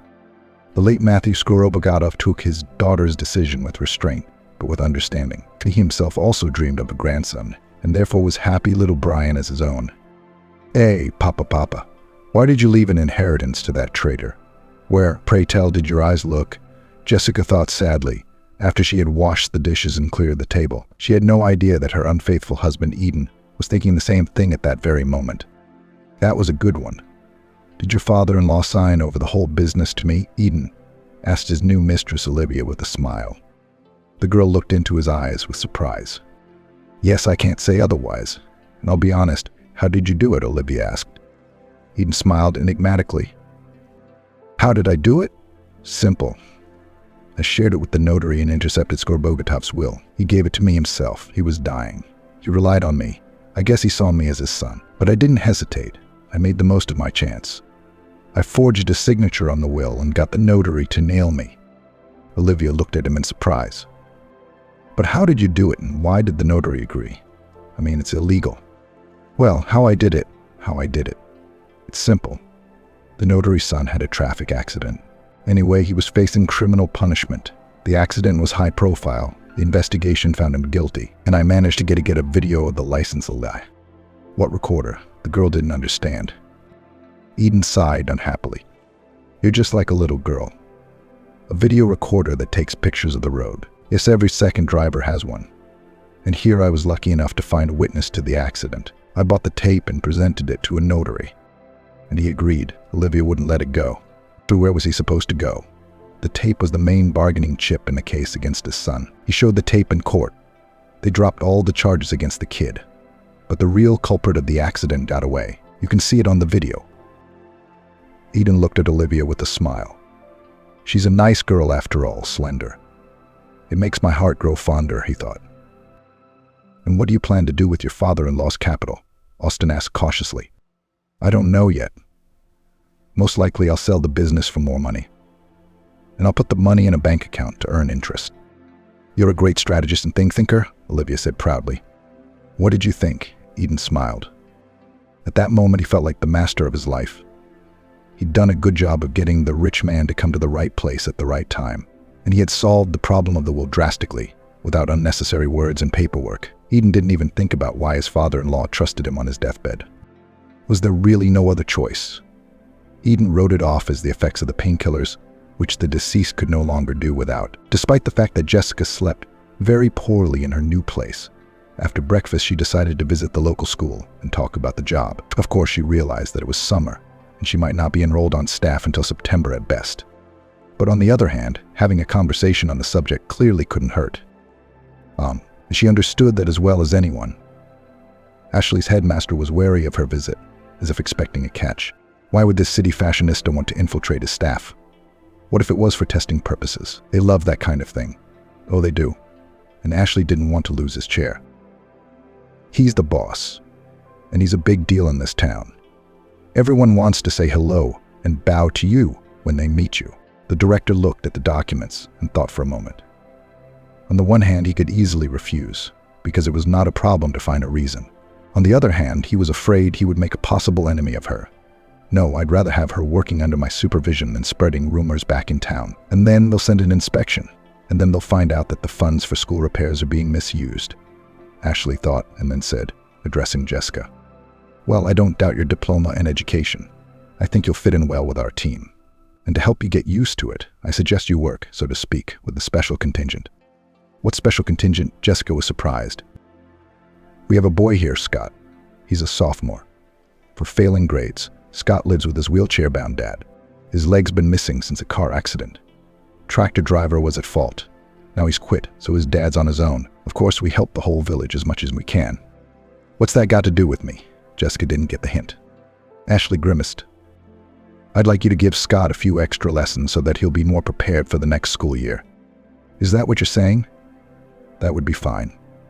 "I don't mind. We'll get started as soon as you say so," Jessica said with a sigh of relief. "But good. I don't think we should wait too long. Anyway, let's get started today. I'll let Scott's dad know. Why don't you wait in room 7? Okay, he'll be here in no time. He lives nearby." Jessica shrugged and, accepting the principal's suggestion, went out into the hallway. Fortunately, she didn't have to wait long. Soon, a panting schoolboy flew into the office, a folder with notebooks in his hands. "Hello, may I? Is this where the extra credit classes are held?" "Yes, Scott. Not for repeaters, but for underachievers. That's more appropriate. My name is Jessica Andreevna, and I'd like to start the lesson now." "Show us where we left off. Or rather, before we went on vacation," Jessica began in a pleasant, cheerful voice. Scott nodded in agreement and immediately showed the correct page in his textbook. As she watched the boy solve the problems and answer the questions, Jessica realized that he wasn't as stupid as the headmistress was trying to make him out to be. Not only that, but Scott's knowledge was about average, so he didn't deserve to be retained at all. So what's the point? Who was bothering this sweet and quiet boy? Determined to find out from Scott herself, Jessica cautiously began her questioning. At first he'd been withdrawn and refused to talk about it. But then, when Jessica began to talk about herself and her life, he became more open and animated. "My classmates laugh at me. They say my dad is a legless pirate, but he's not a pirate. Dad's a good guy, you know. He could have collided with a car, but he swerved and fell into a ditch with his tractor. He lost his legs. Well, I don't think your daddy's bad. On the contrary, if you don't mind, I can visit him after school. I have a son about your age. Right now, he's at home with Grandpa Eric. Is that okay?" asked Jessica as gently as possible. Jessica asked, "It's okay, but Daddy doesn't like visitors. But they'll probably let you guys in. He doesn't like the principal much. I fight a lot." "They come to my house," agreed the boy. "Why do you fight, Scott?" "It's bad. It doesn't do any good. It only gets you D's in behavior," the boy explained. "I'm protecting my daddy from people who make fun of him. He's a good carpenter. He makes different caskets so that you can't take your eyes off them." "Well, that's interesting. A boy as smart as you can't have a bad daddy," Jessica said with a smile as she taught Scott a total of 4 lessons. She was pleasantly surprised by his knowledge. No, he's definitely not staying for a second year, but we'll work on his behavior, she thought on the way to Scott's house. As it turned out, the boy lived in a house on the very edge of the village. It didn't look much different from the one Jessica had lived in not so long ago. And when she saw the young man in a wheelchair, she was visibly embarrassed and slowed down. "What, son, did you mess up again?" Matthew, accustomed to such behavior, asked with concern in his voice. "No, Dad, it's Jessica, our new teacher. She's in town with her son," Scott exclaimed happily. "Oh, well, come in then. I've just boiled the kettle," the landlord said, changing from anger to mercy. Jessica smiled and accepted the offer. Truth be told, she hadn't expected Scott's father to be such a sweet and pleasant man to talk to. Matthew had been emphatically polite and hadn't tried to favor his son or denigrate the school authorities for keeping him in the second year. Sneaking a moment, the man said quietly, "My Scott's having a hard time. He gets insulted by everybody. It's understandable. I'm the reason they make fun of me for being legless. But it's only temporary. I'm saving up for prosthetics, the best kind, you know, so I can feel human again." Jessica looked at Matthew sympathetically. "I understand. And I'll help Scott, and I'll talk to the principal." "It's not right. He's going to get whipped." Scott returned to the kitchen to continue the tea party. Unbeknownst to Jessica, Matthew was a very kind, good man. He didn't press for pity, Didn't want to be sympathized with or made concessions. Not like Eden from Snowy, selfish, only thinking about himself, Jessica thought to herself. Matthew had already told her about his past life, when he had been a tractor driver, and was considered one of the most important people in the village. There's no place in the village without a tractor. If snows in the winter, you'll never dig it out with a shovel, he said with a glint in his eyes. Jessica sat for a while longer and started to get ready to go home. At that moment, the cell phone in the young teacher's pocket vibrated, informing her that she had an incoming call. So when she saw the caller's name on the screen, Jessica cringed. It was Eden, and what does he want? Did he really miss me and decided to call? Jessica thought and decided not to answer. What were they going to talk about? Pouring from empty to empty? The news about the inheritance? But it was clear enough. Eden beat her to it. Well, let him enjoy his moments of fame and fortune. It's his right. A winner's right. To Jessica's surprise, Eden was not satisfied with one call and repeated the call several more times. Why don't you answer it? What if it's important? Matthew napped. Jessica shook her head. No, I don't want to. He's my ex-husband, even though we weren't divorced yet. So Matthew nodded sympathetically, then walked her to the gate, deftly shifting the wheels of the wheelchair with his hands. He tried to appear normal, not to focus on his illness. God, how unfair life can be. Why did he have to go through all this? Such a nice guy, Jessica thought. She waved goodbye to Matthew and Scott and walked down the street toward her house. From a distance, Jessica spotted a red foreign car that she'd obviously seen before. No, it couldn't be. But could it be again? As she got closer, she realized this car definitely belonged to Eden. Jessica was suddenly nervous. She didn't want to see her ex-husband, even though they were still legally married. She heard Eden's distinctive voice, which she couldn't confuse with anyone else's. Her ex-husband was being defiant and shouting at an illegitimate son who had had the misfortune to go out into the yard. Roger tried to stand up for the boy, but of course he couldn't stand up to Eden.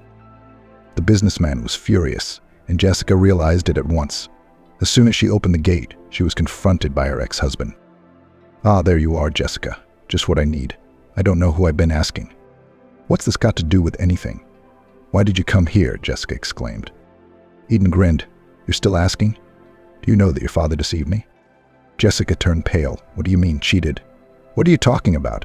Are you out of your mind? It was you who got everything in the will, and I got nothing. Have you forgotten? No, dearie, I haven't forgotten. But your father was always up to tricks. He had it all worked out in advance, so that's why he emptied the company's accounts just before he left. And his business is on the verge of bankruptcy. What? Are you telling me you didn't know about this? Eden growled. Jessica's eyes showed genuine bewilderment. Of course not. Did you think otherwise? Eden shook his head sorrowfully. You're a liar, just like your father. You were all liars. They'd have to think of something like that. You've outplayed me wherever you can. Remember, I'm not going to let this go. If you don't return the money your father hid in secret accounts, you'll regret it, Eden said threateningly. Are you threatening me? What does this have to do with me? This is the first time I've ever heard this from you, Jessica said tearfully. But Eden was not convinced. On the contrary, he acted as if Jessica knew what her father was up to.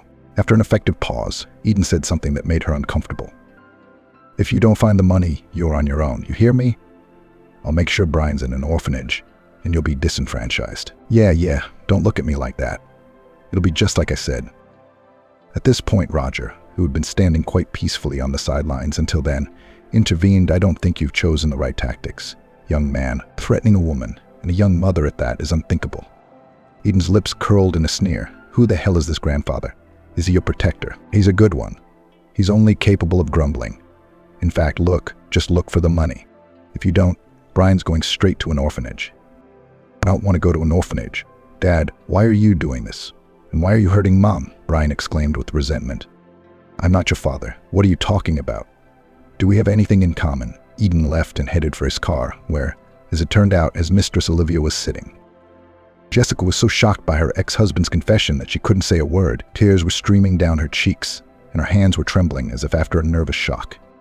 What's the matter, Sharon? Don't take it personally. He's lying.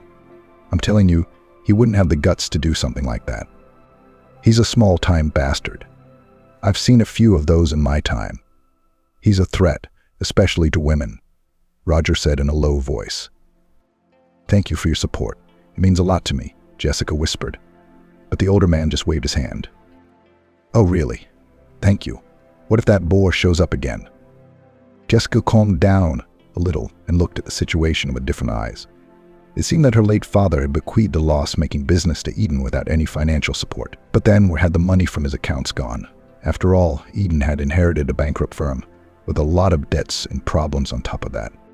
Jessica, of course, had known her father was a good businessman before, so he'd always had the upper hand, but this was beyond her comprehension. Such a masterful combination. Matthew had done the impossible. Jessica, however, was neither hot nor cold about it. She had no idea where her father's money was really kept, and there were no people who could give her a definite answer. "So how was your first day at work? Were you already at the table?" Roger asked. Jessica smiled. "I think so. I met Scott and his dad, Artem, the one who used to be a tractor driver." Roger's face brightened. "I know him. A good guy. It's just a pity that life treated him so unfairly. He was, in fact, a victim of circumstances.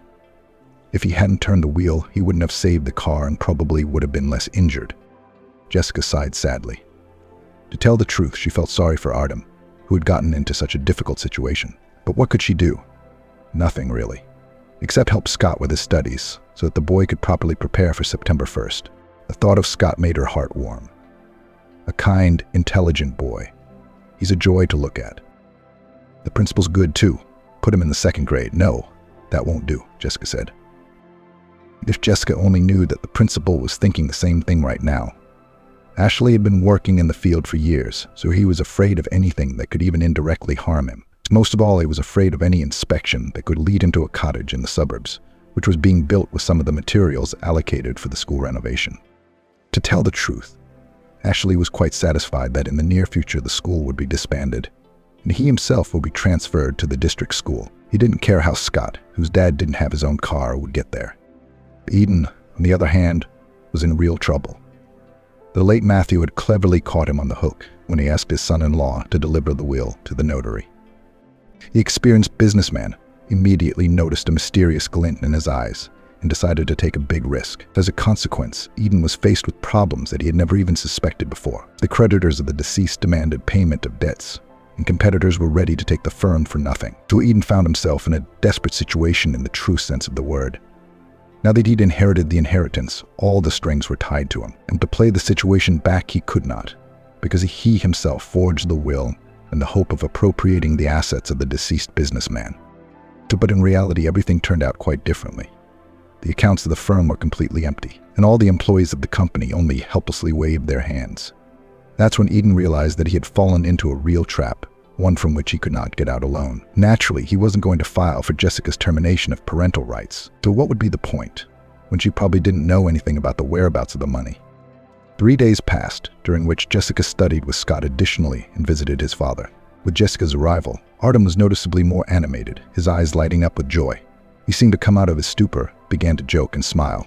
To Jessica's joy, the changes affected not only Artem, but also his son. Gradually, Scott turned from an insecure child into a confident boy, who was no longer afraid of circumstances and life's problems. Perhaps that's what the boy lacked, self-confidence and support.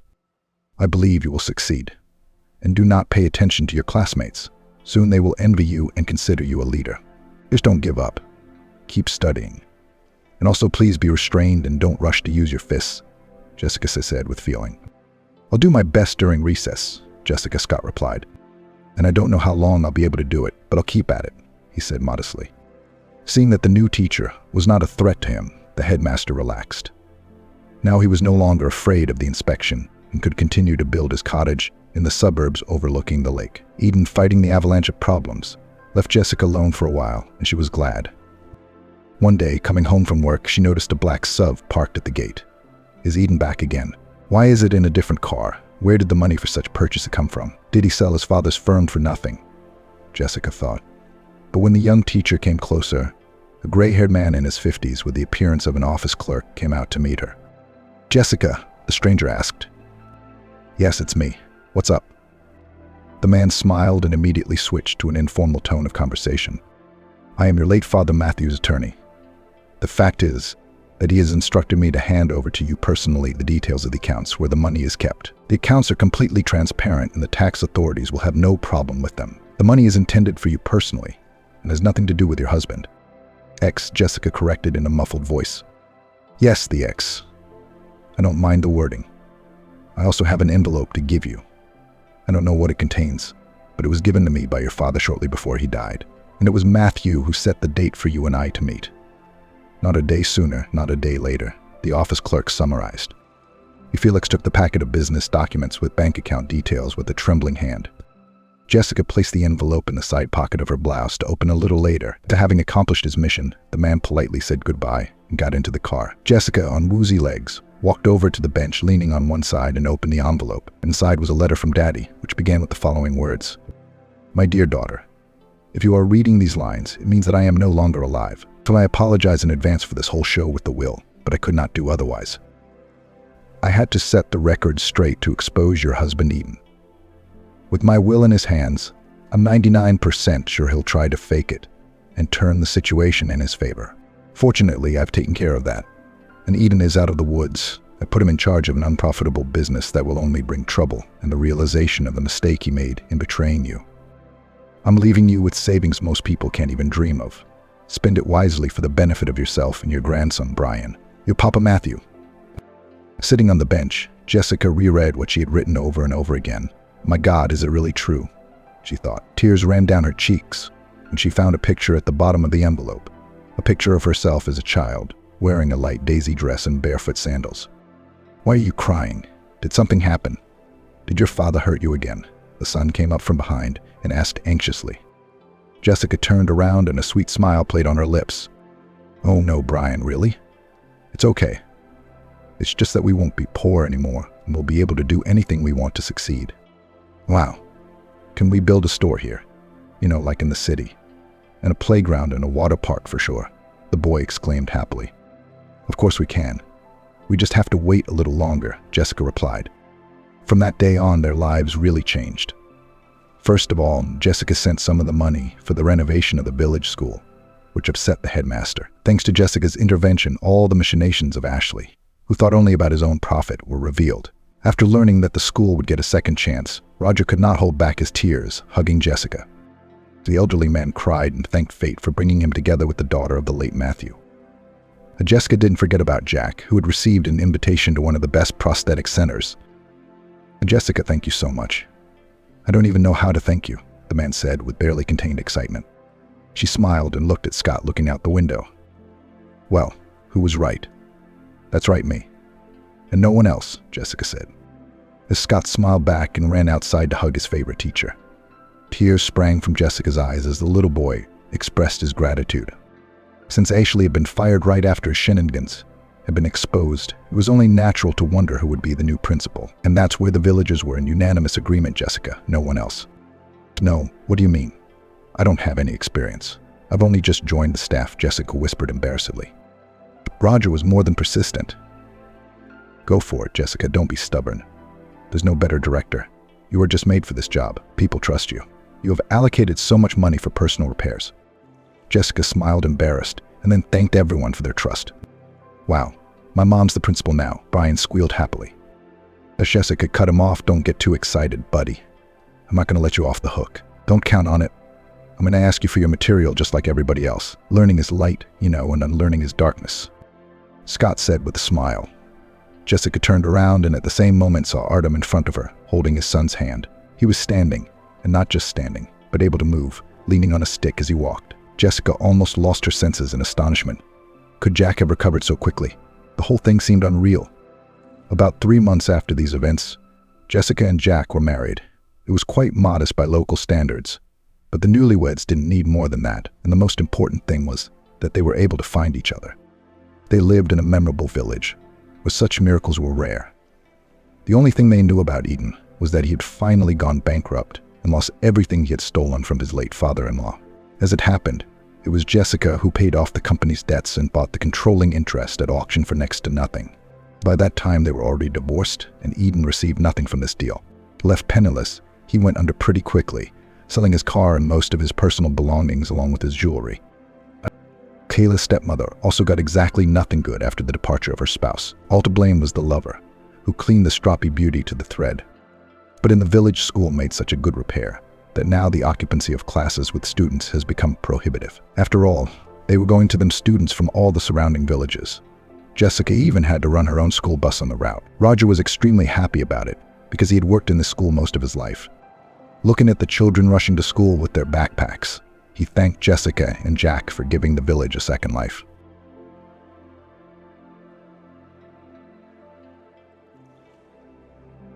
Helly was furious. She wanted to tear, throw, and smash the dishes, especially the one his parents had given him for his and Nathan's wedding. An exquisite set produced by a famous porcelain factory was not at all unfortunate. And preferably saucers and cups with recognizable cobalt mesh on the head of an unfaithful husband and his mistress. Well, let the fine china die. Let the fickle and vile street person suffer. That's what they should do, even if Helly has to answer for it. Even towards herself, betrayed by the man she loved, there was no pity. The soul was filled with resentment, anger, and a desire to get even with her husband, who, as it turns out, not only cheated her, but also wanted to eliminate. For him, a loving wife was just an annoying obstacle on the way to wealth. This Angela is also good and is willing to be accomplices of crime to help her lover achieve a dishonest goal. A burning mixture of emotions pushed Helly to reckless action. But the woman with the remnants of prudence realized she could not allow herself to give in to her emotions. Her tantrum would mean victory for that nasty traitor Nathan and his filthy bedfellow, Angela. Allow her own defeat, Helly could not allow herself to be defeated. Wow, just 15 minutes ago I was perfectly happy. And now everything in my life has changed so drastically that I'm even dizzy. My husband has a mistress.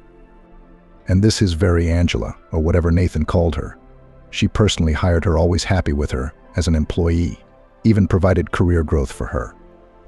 When Angela complained that her health was failing in the kitchen and said she was going to look for a job in an office, she offered her a job as an accountant. Yes, you're not a good judge of character, the woman scolded herself mentally. She herself had recently heard with her own ears, so insidious and cold-bloodedly her husband discusses with his mistress a plan to eliminate his wife. He, so cunning and judicious, wants the law enforcement agencies to have no questions for him because of his wife's premature death. And Angela's giving advice. She's interested in ridding her lover of his legitimate wife. Well, okay, she wants to set things up so that she can maximize her winnings with little to no effort. Yeah, so much for his law degree. Although, as far as I know, Nathan's never handled a criminal case. But I can't say that I know him at all. How could I ever assume that in the company of his mistress, my husband would dare to eliminate me? Besides, who knows what kind of connections and acquaintances he has. It is quite possible that these nasty people will manage to build the whole case so that she, Helly, will go to the grave, and they will live happily ever after. Yeah, they're dangerous enemies. That's why we can't show these vile individuals that their plan has become known. Otherwise, they will act even more secretly or accelerate the realization of a despicable plan. It is necessary to keep calm to expose the traitors without the possibility of getting away with it. The lovers must suffer the punishment they deserve for the meanness they have so carefully planned, especially since the price of their success will be her life, her apartment, and marginally but still already a profitable business. The car is just a nice bonus. It's true what they say, appetite comes with the meal. Greedy Nathan does not think about divorce, because it means an inevitable division of property. However, he does not want to share neither the firm, which was actually founded by her alone. Of course, it cannot be denied they developed and led it to prosperity together. But he wants to take into his hands that has nothing to do with him. 3 years ago, when I married Nathan, I thought he loved me more than life. At least that's what he said. And today, by chance, I found out that's not the case. Nathan doesn't need me alive, and I'm even dangerous. But how wonderful and romantic everything started. The upset woman felt that tears were about to flow from her eyes, hastily parked the car in the parking lot in front of the nearest grocery store, and leaned back in her chair. Helly sank into her memories. Helly's mood had been far from romantic when she had met Nathan. She had been busy with the business of opening her own cooking shop, where she planned to prepare baked goods from homemade recipes. Of course, it was much more complicated than using some already promoted franchise. But it was the original bakery that she planned to organize together with her childhood friend Jane. Their kind and trusting relationship had developed in high school, and then although they had gone to different colleges, their friendship had remained virtually unchanged. It was surprising, but romantic, and often flying in the clouds. Helly did not irritate straightforward and pragmatic Jane, and her serious advice often helped to avoid trouble. The tandem of such dissimilar girls was perfect, and in the cafe their roles were distributed long before the opening. Jane, who had a profession as an accountant, was ready to take over all the money matters because she knew them, and even surprising her friend with love and attention, shared her delight at the successful conclusion of debit and credit. Helly, educated as a pastry chef just on the profile of the conceived enterprise, by that time had already had a few years to work in a quite decent institution and learn many valuable nuances about which nothing said teachers in college. With the registration of the company and the initial capital, the girls were helped a lot by their parents, but they themselves also put out the maximum, but it was still difficult. Far from being stupid, Helly quickly realized that the experience was clearly not enough. It was much easier to be an employee than to manage everything on her own. But there was nowhere to retreat, and the girls strived for their goal. That momentous day turned everything upside down. Jane was sick, and Helly alone had to do the most unproductive thing in the world, waiting. Of course, the two of them would be much more fun, but as it was, she tried to fill the time with something useful, cleaning, thinking about the menu again, as if she hadn't done it in years. The downpour came suddenly, and the trusty umbrella let down, took and broke. Refusing to cope with its life-saving dome, Helly tried to hide under a tree stretching its crown, behind a paved walkway, to hail a cab, and nearly howled with annoyance. While the assembly of furniture was going on, the girl was so worried about the process that she forgot to put her smartphone on the charger. And here is the sad result: such a necessary now gadget nastily jammed and turned off, discharged to zero. Of course, exactly according to the law of meanness, at the most inopportune moment, Helly had to hurry to the bus stop, feeling the cold threads of rain that were not spring-like, causing a shiver, and then the water stopped raining down on her from above. It turned out that some stranger had sheltered her under his umbrella. Settling down beside her and pacing to the girl's rhythm, the man offered, "Girl, of course you were probably already soaked, but let me protect you nonetheless." Helly was a little confused, but did not turn down the help. After all, there were other hurrying park visitors around, and it wasn't scary at all. Besides, the stranger behaved quite adequately and did not offer anything reprehensible or indecent. Together they reached the public transportation stop. Many potential competitors were crowded under the awning. Shuttles were passing by, and the streetcar was so full of passengers that only a few of the most active lucky ones managed to squeeze into the carriages. The stranger introduced himself and explained, "My name is Nathan. You know, I was taught that once you help, you should never give up on a good cause. Given the traffic collapse, here's a suggestion. I'm calling a cab right now, and you and I will go home in comfort. If you're afraid, I can even order 2 cars.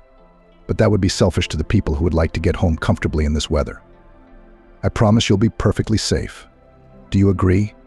Feeling her soaked feet begin to freeze, Helly agreed, gave her address, and, thanking her for the courtesy, promised, "As soon as we're in the car, I'll wire you the money for the trip." The downpour came suddenly, and the trusty umbrella let down, took and broke. Refusing to cope with its life-saving dome, Helly tried to hide under a tree stretching its crown, behind a paved path, to hail a cab, and nearly howled with annoyance. While the assembly of furniture was going on, the girl was so worried about the process that she forgot to put her smartphone on the charger. And here is the sad result: such a necessary now gadget nastily jammed and turned off, discharged to zero. Of course, exactly according to the law of meanness, at the most inopportune moment, Helly had to hurry to the stop, feeling the shivering, cold threads of rain that were not spring at all. And then the water stopped crashing down on her from above. It turned out that some stranger had sheltered her under his umbrella. Settling down beside her and pacing to the girl's rhythm, the man offered, "Girl, of course you are probably already soaked, but let me protect you nonetheless." Helly was a little confused, but did not turn down the help.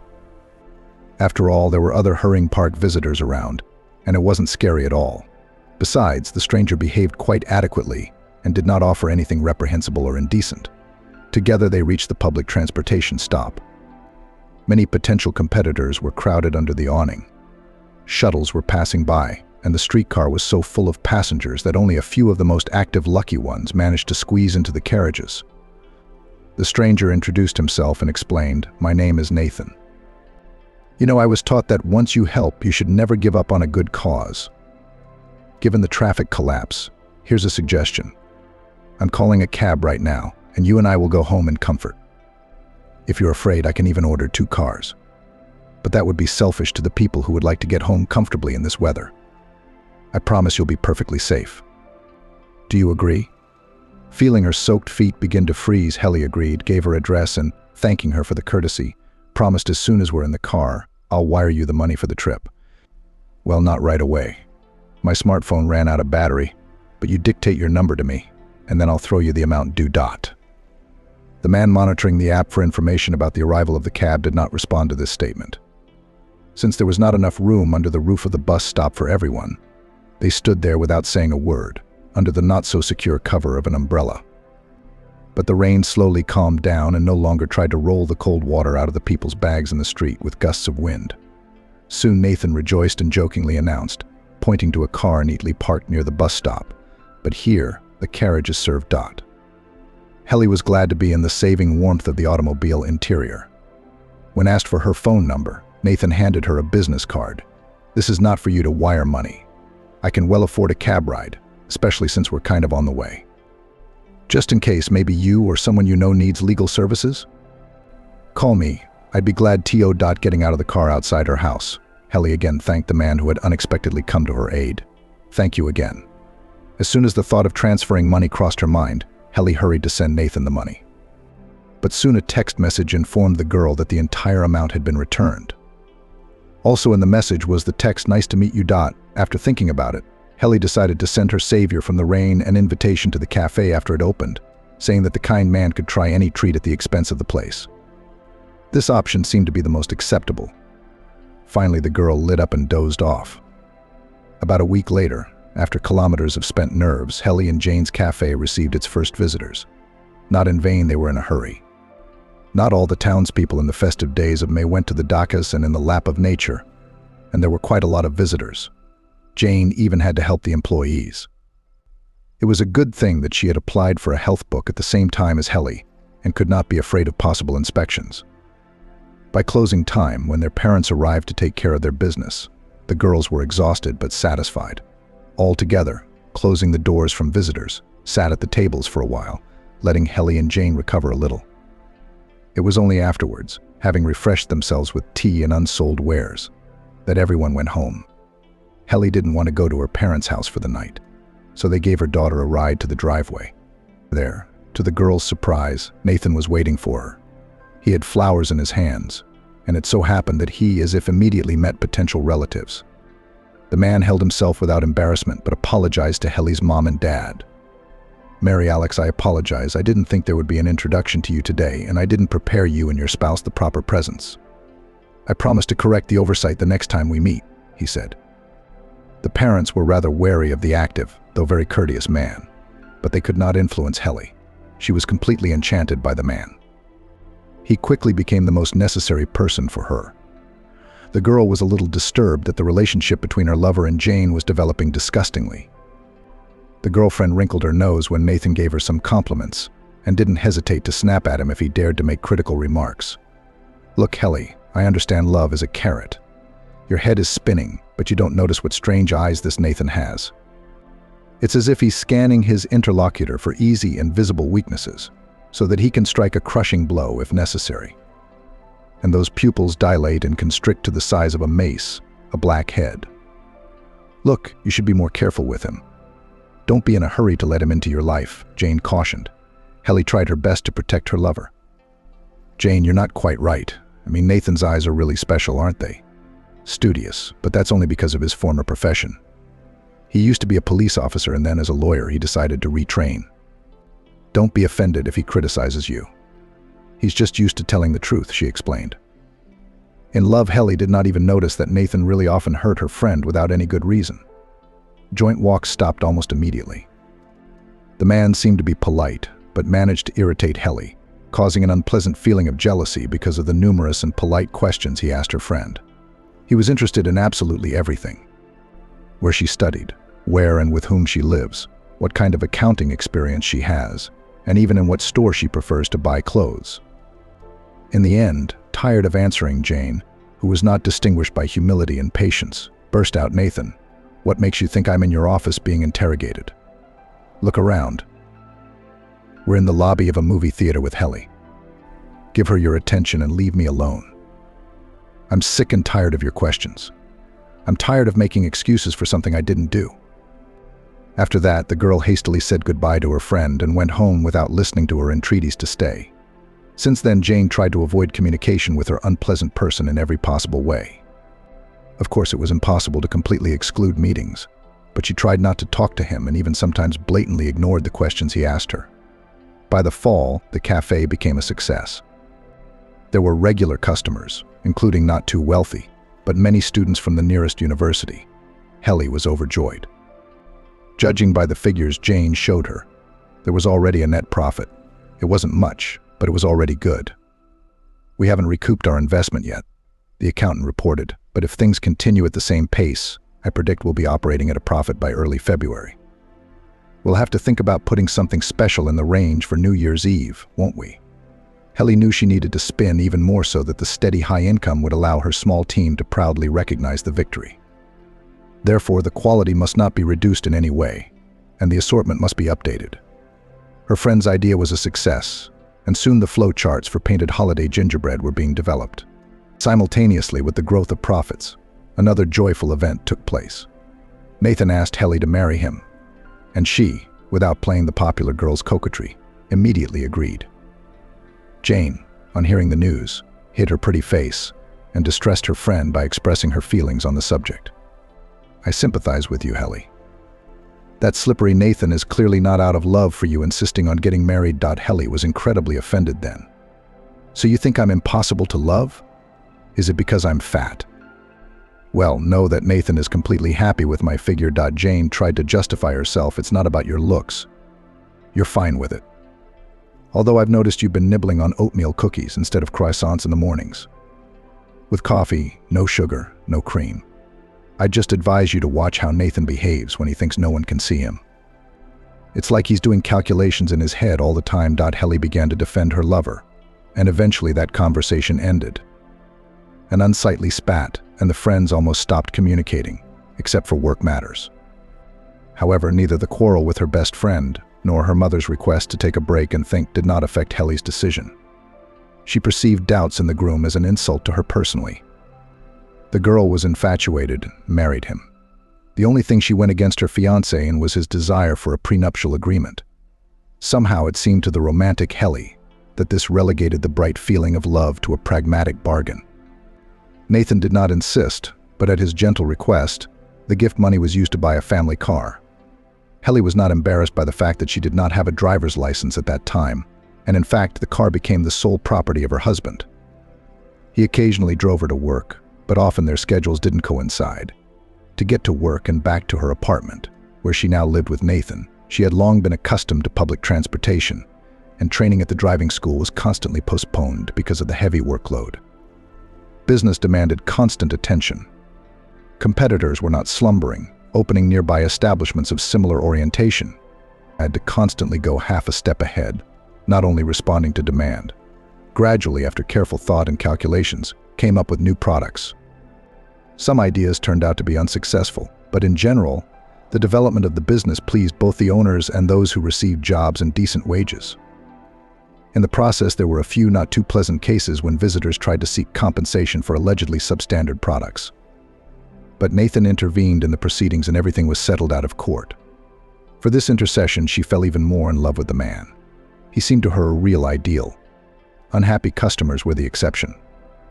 In general, visitors liked the institution, but the girls were not satisfied with the results achieved.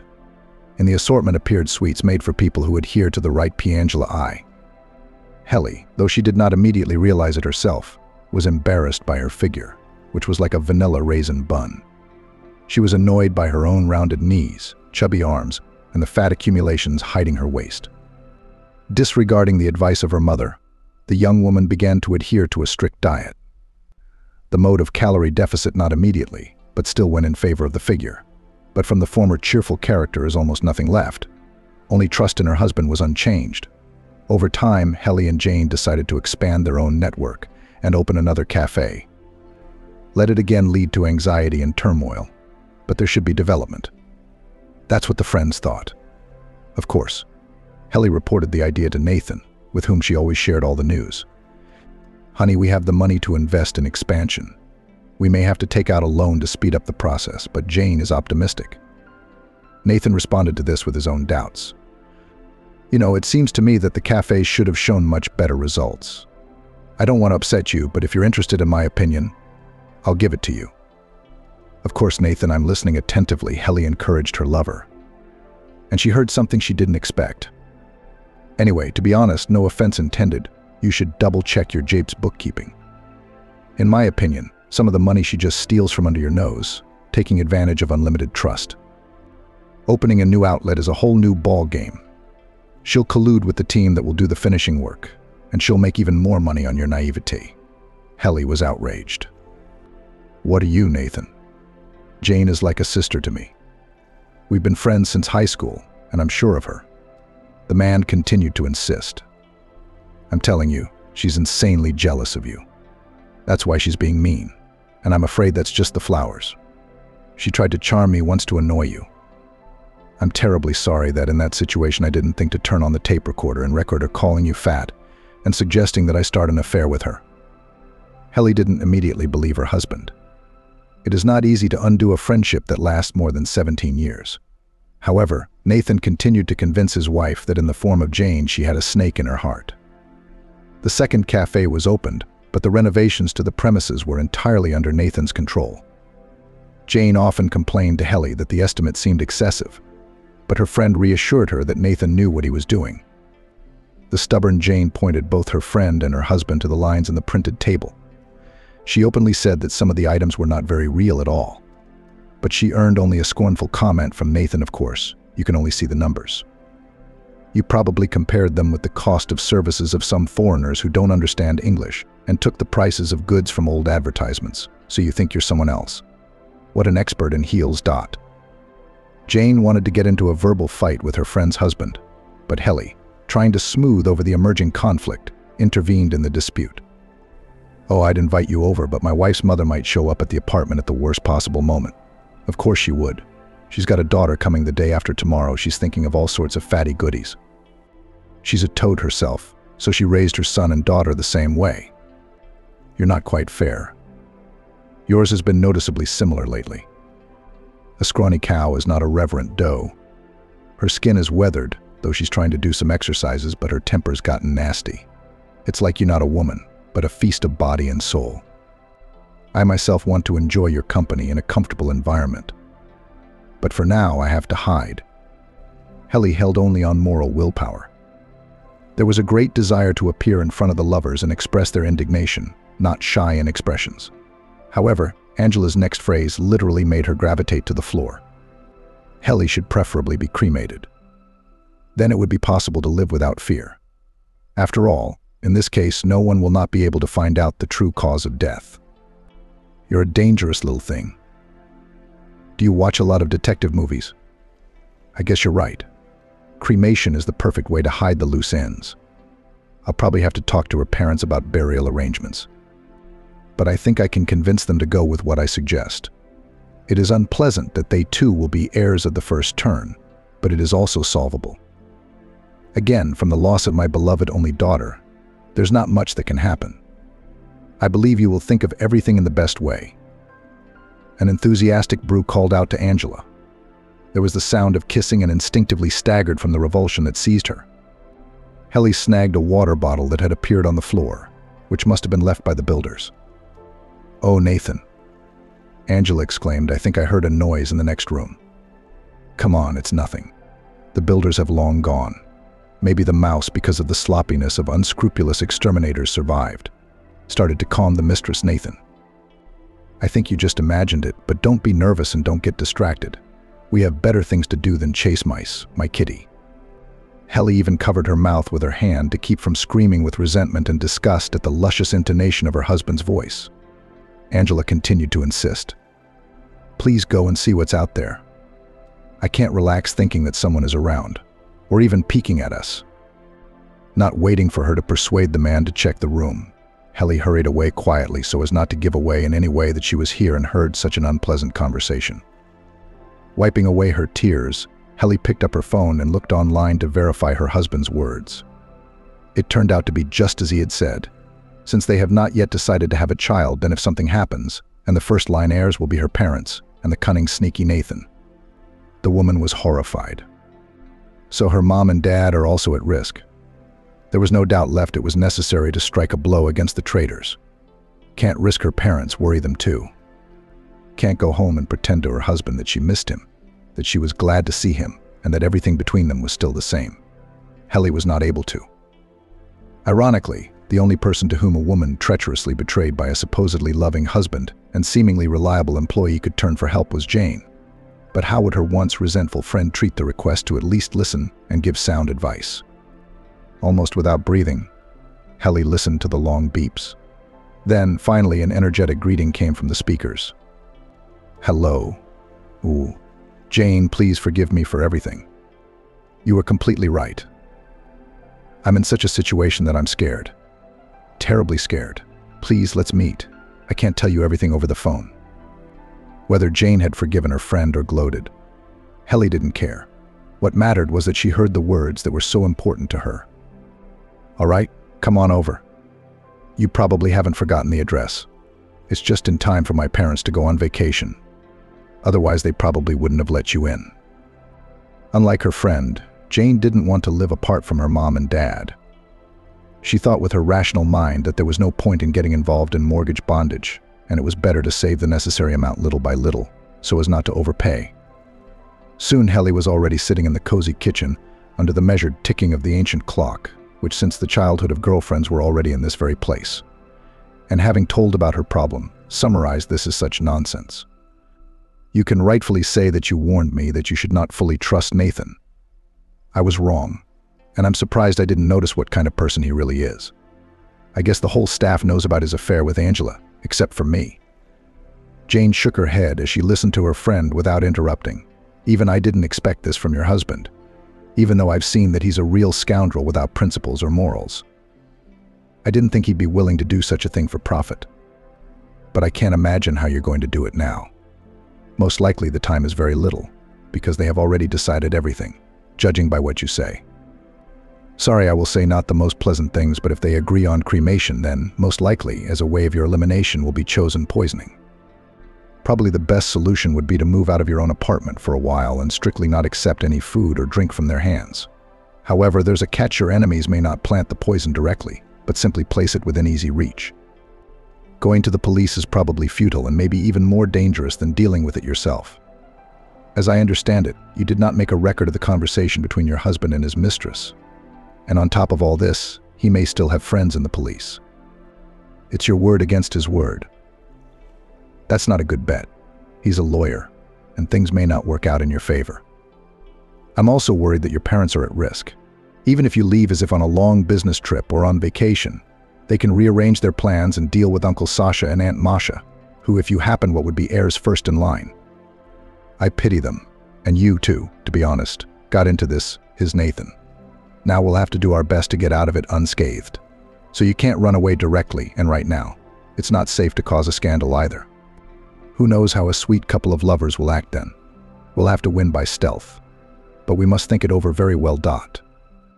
The friends began to think of options, but the conversation was interrupted by the trill of a smartphone. It was Nathan calling. The wife decided not to talk to him for a long time, so that the man would not guess that she knew something, and quickly ended the conversation. I'm terribly tired today. See you tomorrow.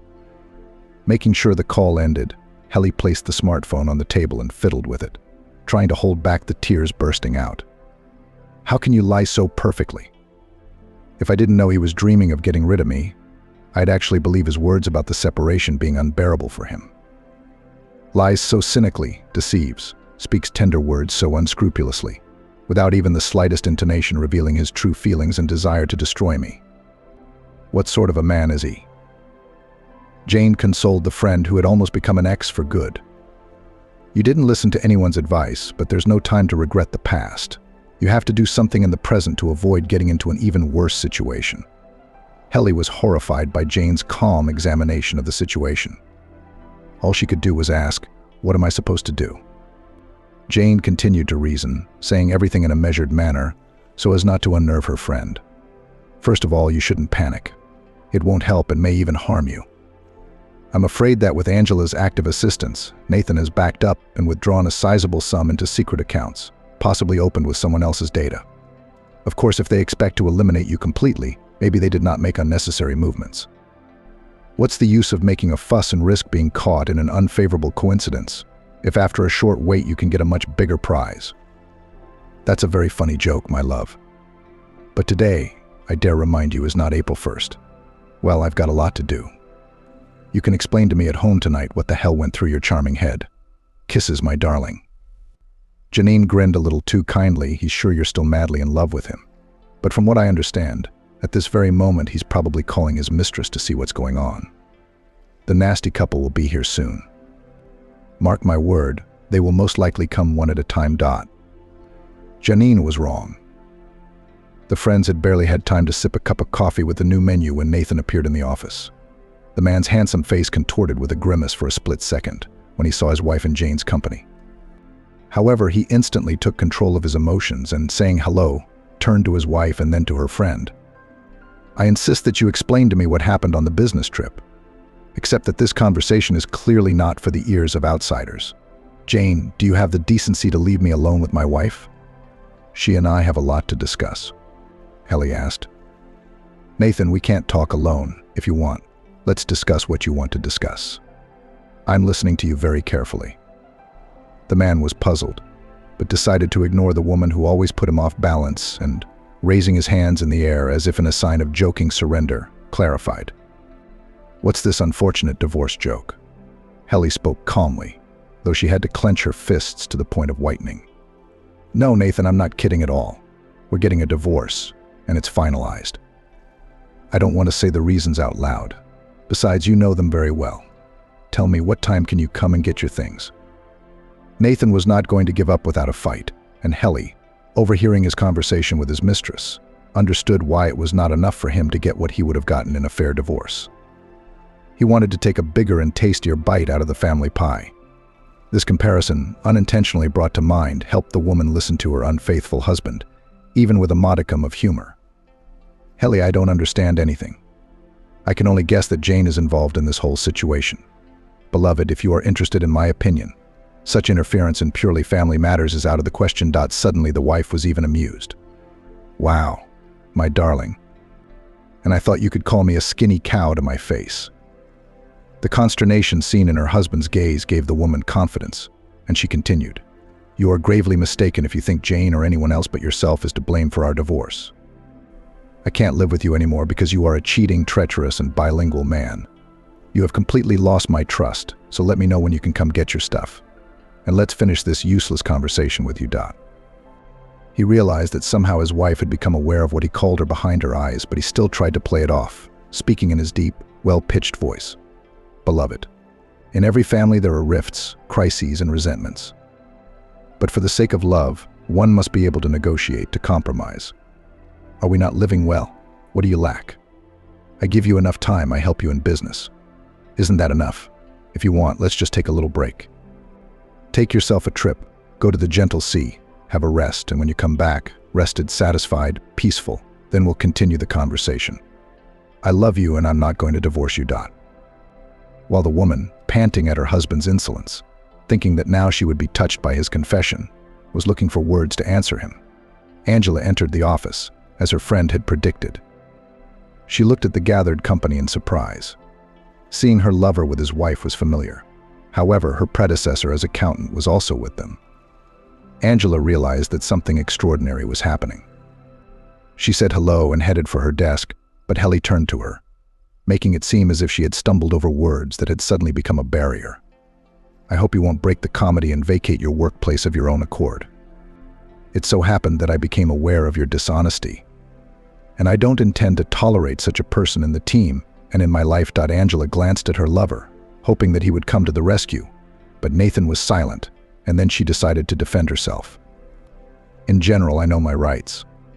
I don't know what you were talking about, but I fulfill my duties in good faith, and such grounds as my perceived dishonesty are clearly not enough to dismiss me. If I have to, I will appeal to the labor inspectorate. I will send all the inspection organizations that can, and they will make such a fuss that all your cafes will be closed. You will go around the world with an outstretched hand. Understand? Helly looked with horror at the employee, whom she considered, if not a friend, then at least a decent person. How dare she threaten her, knowing what kind of business she was turning, taking advantage of her trust and the fact that the mistress was far from accounting. What self-control, what impudence. Noticing her friend's confusion, Jane entered into the unpleasant conversation. I'm not going to moralize. It seems useless. Actually, there are more than enough reasons to terminate the employment contract. So Angela, it's better not to threaten, but to choose a less painful option of parting with your job. If you think about it, you'll realize that Helly's offer is an act of mercy. Most businessmen in her place to such an accountant like you would arrange a fun life with litigation. And from the looks of it, Nathan would hardly rush to your aid. So you think what to do? The mistress sprang out of the study. Her lover's behavior clearly indicated that he was not going to support her. Nathan looked at Jane with hatred and then turned to Helly. Okay, I get it. You need to cool down a bit. I'll drive up to the house tonight around 8 p.m. and there in a quiet environment and hopefully without witnesses, we can talk. By the way, Jane, take care of your personal life. Don't meddle in ours. The man left the office, slamming the door. Soon Jane, asking her friend to hold on, went to her workplace, asking, shall I drive up to your place tonight? I don't think you should go out alone with that ghoul. There's no telling what he might come up with. Helly shook her head. Jane looked at the screen of her smartphone and hurriedly said goodbye. You know, I missed our socializing too. I'll try to drive up without being late. I'm afraid Nathan won't want to pick up his stuff peacefully. So if you don't mind, I'll bring Michael. Remember him? She certainly remembered perfectly well the classmate who had always tried to woo her but failed all the time. Honestly, I didn't realize he was in town. I thought he was leaving. Anyway, of course, come. We'll have a little reunion, and my parents will be happy. Plus, it'll put everyone in a different mood. Michael always knows how to be inconspicuous and the indispensable center of any company. I still wonder why you keep him at a distance, to be honest. Janine answered the question and, satisfied that her thoughts were at least a little distracted from her troubles, hurried away. She was indeed almost late for work. Nathan prepared a real gentleman's set of reconciliation for the evening meeting with Helly, taking with him a huge bouquet of her favorite flowers, a bottle of champagne, a decent brand of baguette and caviar. The man had expected that the woman would not resist his charm and eloquence, as well as the delicacies, and he could hardly suppress a sigh of disappointment when the key did not fit the lock. This unexpected obstacle caused his mood to sour dramatically, but there was nothing to be done. He planned to reconcile with his wife and beg her forgiveness so he could eliminate her later. He had to stand in front of the door, calming down and shifting his anger. When the breath hitched from rage returned to normal, Nathan pressed the bell button. That Helly was not alone in the apartment was another unpleasant surprise.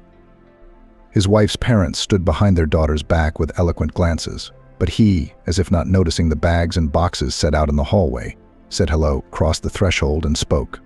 Helly, my love, we should at least try to work things out peacefully. You've got a whole support group here. I was trying to be nice. Maybe there's no point in us breaking up. I love you, you love me. Why do we need a divorce? Well, things happen in life. We all fall short of perfection. We have to be able to correct the mistakes we've made and work on our family relationships. Do you want me to confess my love to you in front of my parents? I'm still crazy about you. And you're all business. So I made a mistake. It was a mistake. What man doesn't have an easy affair? I swear on anything. I swear I'll never look at another man again. What do you think? Helly was for the umpteenth time shocked at her husband's behavior so far. How calmly he spoke, indignant, with flowers, with a bag, so confident in his charm and the success of his visit, calling her his favorite. Lord, how could I get through this meeting without crying in front of this scoundrel? Helly grinned unhappily and replied, Here's what I'm thinking, Nathan. How did I manage to marry such a lying monster? Only about 24 hours ago, you and your mistress were planning to kill me, and now you're trying to make a good impression, to make up. You even swear, quite sincerely as it may seem, that you'll be faithful. Good thing I didn't say till death do us part. In the context of what I heard last night, that wouldn't even be funny. Get your stuff and get out of my life. Just so you know, if you keep doing bad things, you'll be dealt with. I'm taking a chance on a peaceful resolution. The irritation that Nathan was trying so hard to hide came out. I understand that these bags, so kindly packed so as not to waste my time, contain only clothes. Actually, as my official husband, I'm entitled to some of the equipment as well. Did you really expect me to just take away just the clothes? But that's not even serious. You can't equate nobility with stupidity. I'll take everything I'm legally entitled to. So if you don't want to waste your nerves, we'll settle this amicably. Here's how it works. I'll take everything I'm entitled to and we'll have a quiet divorce. My father intervened in the conversation. Honey, you're the one with the law degree. Remind me what the punishment is for planning a crime, committing a crime by a group of people in a conspiracy. You still want the equipment. What would you need it for in prison, can you tell me? While his son-in-law was thinking how to respond, this is a more than serious accusation. Michael, whom he did not notice at first, almost under his elbow, but without using brute force, took the man out of the apartment of his almost ex-wife. The bags were also found on the stairwell. Separately, Helly took out a boxed set, presented at the wedding by her mother-in-law, then ran back into the room and took out a sturdy bag with a game console, which she had given to her once adored husband. Here. There are discs in the bag too, have fun. But don't even try to reconnect with me. It's over. I realize it's foolish to count on your decency, but please don't bother me anymore. Enough for the sake of all that between us was good, bright, joyful. Don't make any calls. Nathan answered nothing and, abruptly taking, almost snatching from Helly's hands the objects dear to him, turned around and went to the elevator.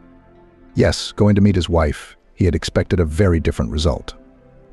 During the day, when Helly said unflattering epithets for herself, he hoped that someone from the staff told the woman about the offensive words in her address.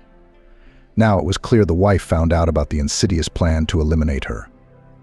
Angela had been right to be worried about the strange noise. I should have gone yesterday to see what was going on. Maybe the situation would have turned out in his favor. Now the only thing left to do was to carry his bags and go to his mistress. The people left in the apartment were in a good mood. Mary, Nathan, and Alex, speaking one by one, suggested stay with us for a while, Helly, until everything calms down. And let's all come to our place now. We have our specialty dumplings. Just yesterday we made a freezer full of them. Michael smiled broadly, instantly remembering the hospitality of his former classmate's house, but he didn't answer, leaving Helly and Jane to decide. Helly and Jane nodded in agreement. Indeed, the woman, betrayed by her husband, now perceived her apartment as desecrated. She decided to renovate, at least cosmetically, and rearrange the furniture. She wanted to update the furnishings as much as possible, so that nothing reminded her of her not-too-long marriage. Having voiced her thoughts, the woman received the enthusiastic support of relatives and friends. Michael promised that in the near future he would call a reliable acquaintance who is engaged in repair and will be able to carry out the update without nervousness.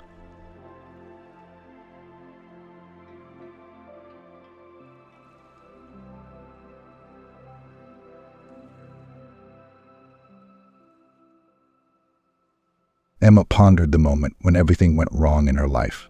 She had and has great loving parents. Not rich, yes, but she grew up in love and affection. She was once in love with a nice young boy named Aiden, and he was in love with her, too. They met when they went swimming together. Emma saved his life, and Aiden asked her to marry him. But they were very young then. Emma just laughed and said that saving a life was no reason to get married. Aiden took offense. And though they continued to talk and even be friends, they never spoke of anything like that again. But Emma wanted him to. She even decided to push him in that direction. She hinted that she was being courted by a very wealthy gentleman. "You know what? You're bothering me. I don't want to be friends with you," Aiden muttered. "And I don't want to be friends with you because I love you," Emma wanted to tell him. But she couldn't say it out loud. Not everyone was born determined. She was timid. The image of a skinny, short boy with blue eyes remained in her soul. She remembered his kind smile and soft, wavy curls, which she sometimes accidentally ran her hand through. Maybe if she'd married Aiden then, things would have turned out differently. Who knew now? She had chosen a different path. Aiden married long ago, became a fine surgeon. She's just an orderly. She's as far away from Aiden as she is from heaven. Emma wanted to be a doctor too, but she didn't have the talent. And Mom got sick. Daddy spent all his time taking care of her and couldn't work. That's how it turned out that Emma did not even study to become a nurse, but got a job as an orderly. She was still young. Maybe her dreams would come true. It seemed to her that she had successfully married a serious man, the same Richmond, who was 15 years older, but who looked after her very handsomely. No, it was not a marriage of convenience. Emma respected her husband. He was so smart, so businesslike. Would you follow him like a stone wall? Maybe a long time ago, when his mom made him. And though Emma wasn't sure she should marry Richmond, she decided at that moment not to delay. Aidan was already married anyway. And as for Richmond, he seems like a serious, kind man. He'll get along. Daughter, don't worry, we'll give you a house for your wedding. You won't feel inferior next to your rich husband. A woman should be a mistress in the house, said the father. Already after the wedding, Emma realized that she was handed a cat in a bag.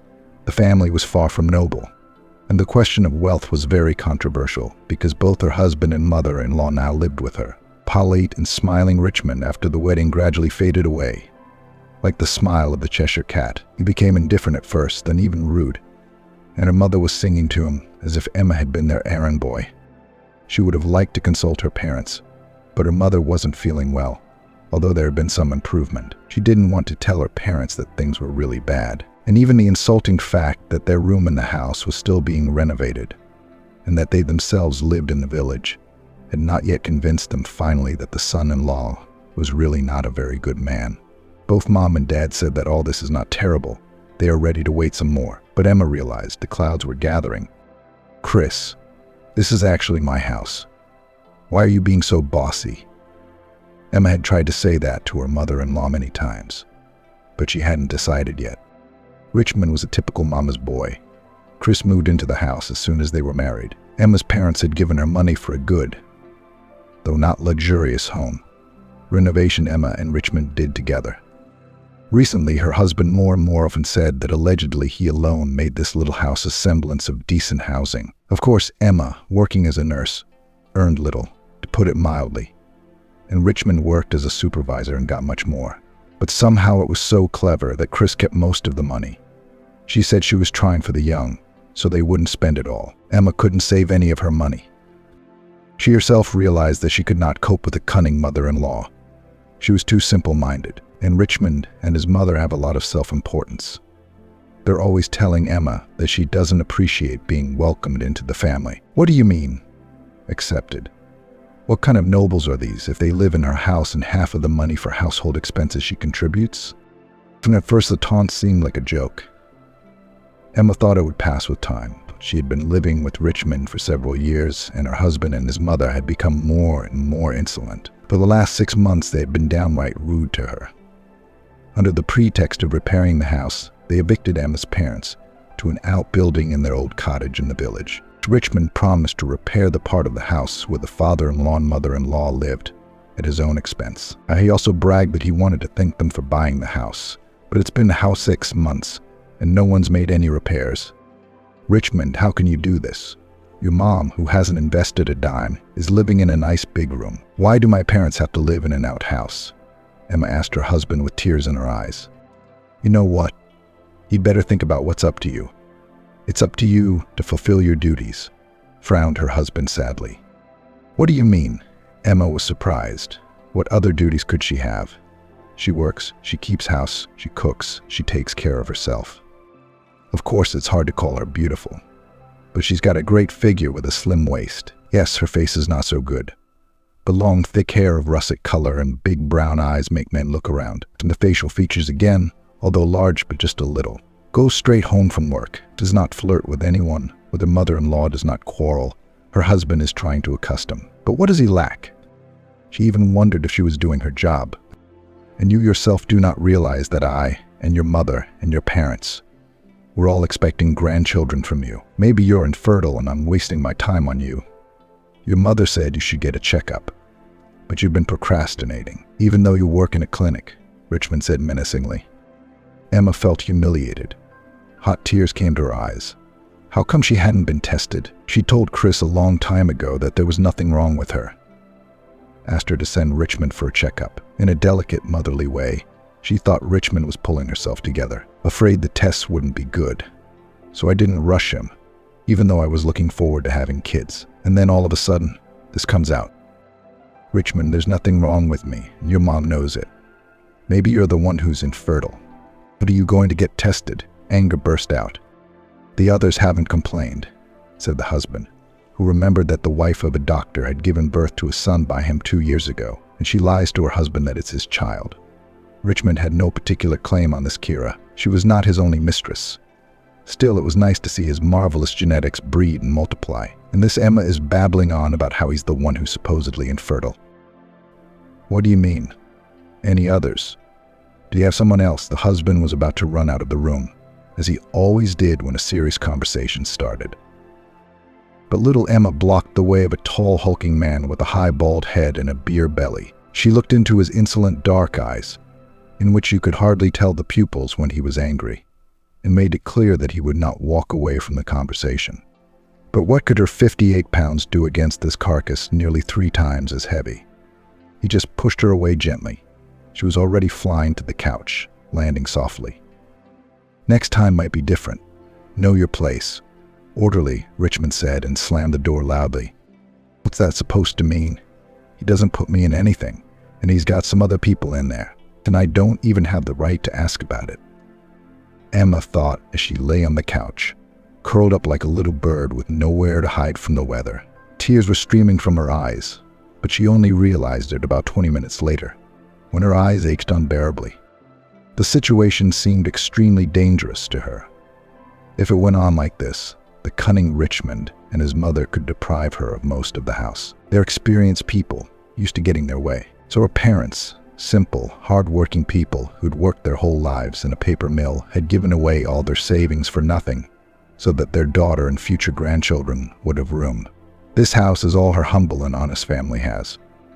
How would she explain to her parents if she lost this family inheritance that had been gained by so much hard work throughout her life? She had to act to find out what was really going on with her husband on the personal front. But how to do that? She's only an orderly and can't afford to hire a detective and a lawyer to solve her problems. If she went to her parents, they would say something like, "Honey, don't get yourself worked up. Even if Richmond cheats on you, it ends quickly with men. Just pay attention to him." Dad would also add that he told her a long time ago that she should go to temples more often, take communion, seek intercession. Well, if God is with us, who's against it? Daddy used to say. And these were not just words. He really lived all his life honestly, helped everyone. With no one feuded with anyone, kept loyalty to Mom and blew dust off her. So of course it was easy for Mother to say that you should not pay attention to men's cheating and rudeness. She hadn't experienced it herself. And her parents would have been very upset. They were trying so hard to mitigate the conflicts that Emma's mother-in-law tried to arrange on the level ground. No, this is not the family I dreamed of. But I won't challenge Richmond's choice, sighed a cheeky Chris at all the get-togethers. As if they were Emma's parents, they, the mother-in-law and her son, disliked Emma immediately and told silly and vulgar anecdotes that made her ears flinch. And Chris's favorite subject was also legends, which she herself made up on the basis of life events that she did not really like. For example, her mother-in-law turned the story of how her married man, from whom she had Richmond, left her and who kept her but then got tired of her. What came out of the story? Something else entirely. Allegedly, she didn't know her lover had a wife and thought he was just seriously ill and didn't want to become a burden to her. But when the truth became known, Chris, without a second's hesitation, proudly left this scoundrel and threw money in his face, and then spent her life raising her son. The reality was very different. Richmond himself said that his mother tried several times to marry, but because her bar was too high, and she only considered wealthy men with their own housing in the center, she never found the right one, and Richmond's father continued to give them money until his son's adulthood, although not very much. He also bought them a dorm room. This allowed Chris not too much to work as a clerk, that is, simply a secretary. Her mother-in-law proudly said that she worked as a deputy director, although she had an unfinished 2-course higher education. In the same magical way, a room in the dorm, bought by a married lover, turned into 2 higher education and honest noble housing, which Chris allegedly chose herself, although the scoundrel allegedly threw under her feet multi-room apartments, money, jewelry. In general, the main talent of the mother-in-law was impudence, and she herself believed that she was an aristocrat with higher education and an exceptionally noble past. The only truth was that Richmond did hold a good position, which his father had arranged for him, however, by acquaintance. Emma thought that her family was not worse, and even much better, and above all, more honest, if we are equal in origin. But since she was naturally timid and afraid that Chris would not forgive even the slightest argument, she preferred to keep silent. Emma had already said to her once, "You know what, Chris, it's not nice to criticize those who provide you with a place to live." "Is that what you're saying, sweetheart?" Her mother-in-law frowned. "Oh, come on. You don't have to say nasty things about my parents. Thanks to them, we have a home to live in, and so do you." Emma herself couldn't believe she was able to say it right to her face, albeit in a very quiet voice. She also couldn't lift her gaze to the sad, tall, full brunette who was wearing red as always. It's very funny to call a box on an overgrown and worthless lot of house. Yes, it was my son who made it into a semblance of a dwelling. And if you want to know the truth, I think that's why you got my Richmond into bed. Her mother-in-law jerked her bright red manicured index finger so close to her face that Emma looked away so she wouldn't stab her in the eye. A mother-in-law would do it. She got her nails done. She'll say it was an accident. Or even that Emma framed her face on purpose. Chris always gets away with it. At that moment, Emma realized that not only could her mother-in-law turn into candy the things on which everything grew wonderfully, but she also mastered the art of the reverse transformation. The same good house of the highest grade brick with all communications, insulated veranda and deep cellar on a large plot of land with a beautiful apple orchard. Home greenhouse, located almost within the city, turned in Chris's head into something that was indecent to mention. But what was there to object to? That's when Emma realized that she couldn't prove anything to her mother-in-law. She just had to live apart from her. She had tried to negotiate it gently with Richmond, but nothing had worked. And now it was clear that her husband might be at one with her mother, and that family would not spare either Emma or her parents. And so, it seemed the only thing left to do was to go to a fortune teller. That's what Emma suddenly realized. A person with powers would tell her exactly what, how, why, and how to act. She was even more convinced of this when her friend Camelia, with whom they'd worked at the hospital for years, showed her a video on her phone. "Emma, I'm sorry, I don't mean to be a snake friend prying, but I was invited to an expensive cafe by this handsome patient who's taking care of me. And this is what I saw there. In the video, Richmond, in an expensive suit, serenely sat on a soft sofa next to the lady founder, who was 8 years older than him, but looked young and even did not hesitate to wear a very short skirt, also giggling like a girl. The meeting could not be called either business or friendly, especially since the hand of the husband stroked the knee of the lady clearly clay not for the first time. Richmond felt very confident. What on earth is going on? I know it's Helen.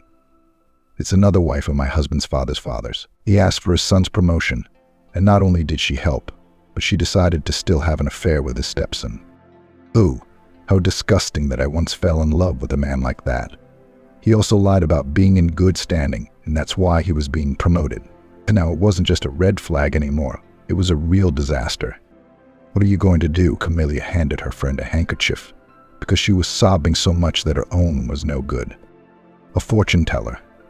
I decided to do it yesterday, and you only confirmed that it should be done. Emma told her friend about all the suspicions. You know, I understand that you're upset, but why do you need a fortune teller?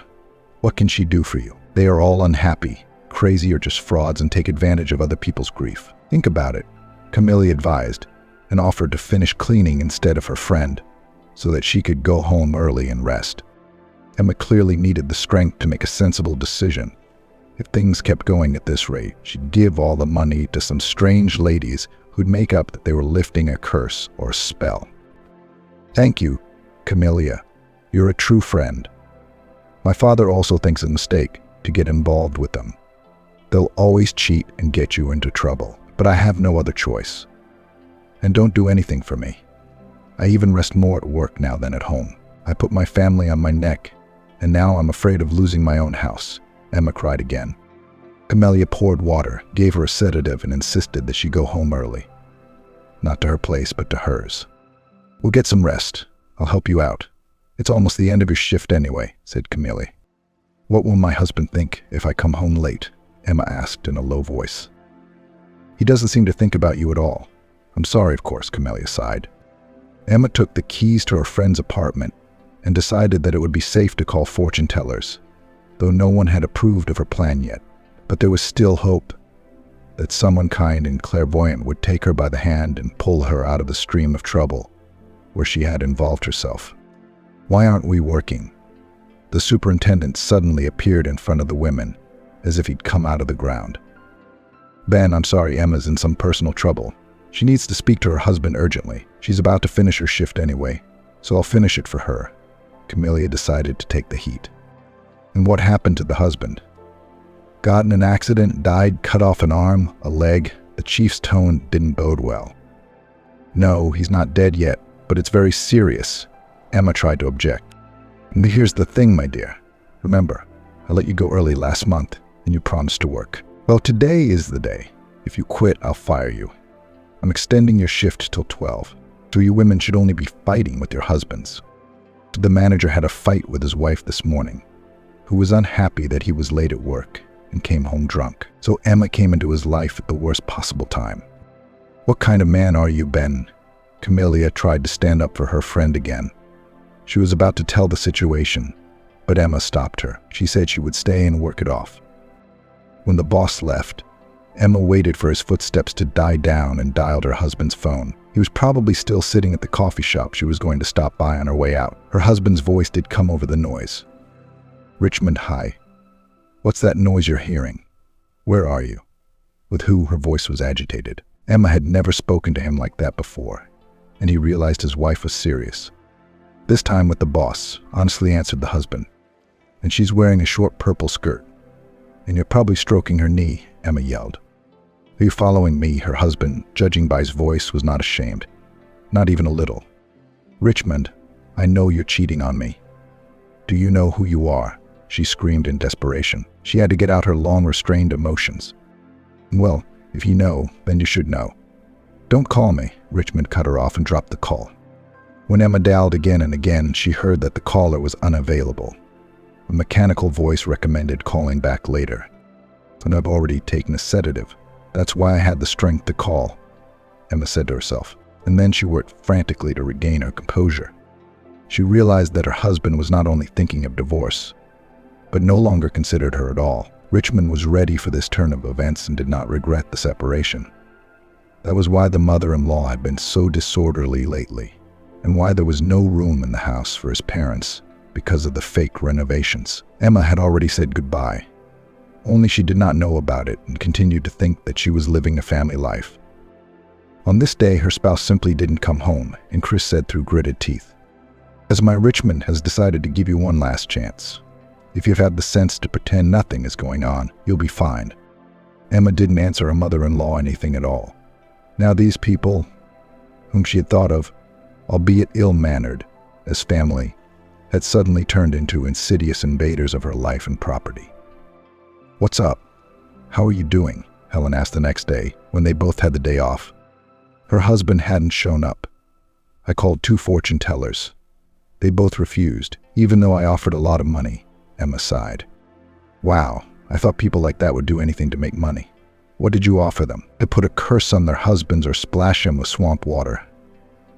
Camellia decided to humor her friend to bring her to her senses. Emma was looking very sad. It was as if she had lost a couple sizes in 24 hours. Her usually ruddy face looked as pale as if she'd been drained of blood. The latter wasn't far from the truth, though. "No, it's nothing like that."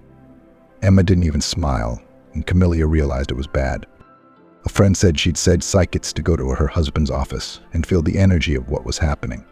But one said it was illegal and could damage her reputation. Another one discouraged her, saying she doubted her powers. Well, they hardly get asked to do that every day. Usually these fortune tellers just spread the cards in a quiet, safe place or look into some crystal ball. Of course, they don't want to take any chances. Didn't you think they might just get kicked out by the guards? Camellia asked cautiously. It was beginning to look like her friend was losing her mind.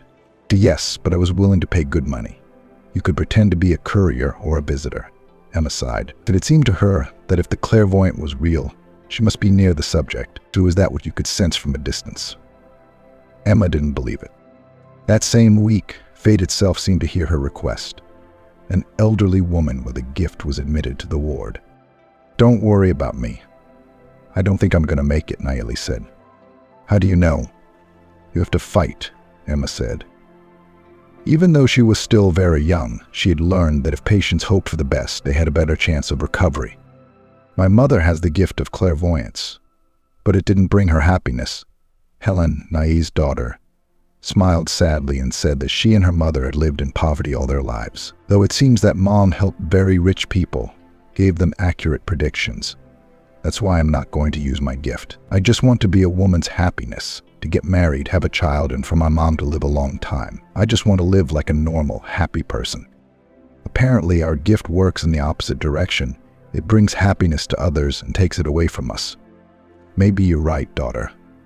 I never resorted to black magic. I tried to do good, but I couldn't organize not only a decent life for you, but even a normal one for myself," Nayeli sighed. And when her daughter left, Emma told her that her daughter's gift of clairvoyance was much stronger, but she didn't want to use it, and for good reason. One time she'd agreed to see her friend's future, she'd soon been in a car accident, even though Camellia didn't see any of it. "You see, it's dangerous for strangers to watch the fate of others, and doubly so for your own, because you love this person and want everything to be well with him," sighed the elderly patient. "But then how did you know that your daughter has such a strong gift?" The nurse was surprised. She was very interested in the subject because she hoped to persuade Helen to help. She had a plan to go to an old friend and ask him to help her operate on Nayeli, and then her daughter would certainly not refuse. You see, sometimes Helen talks about things she can't possibly know.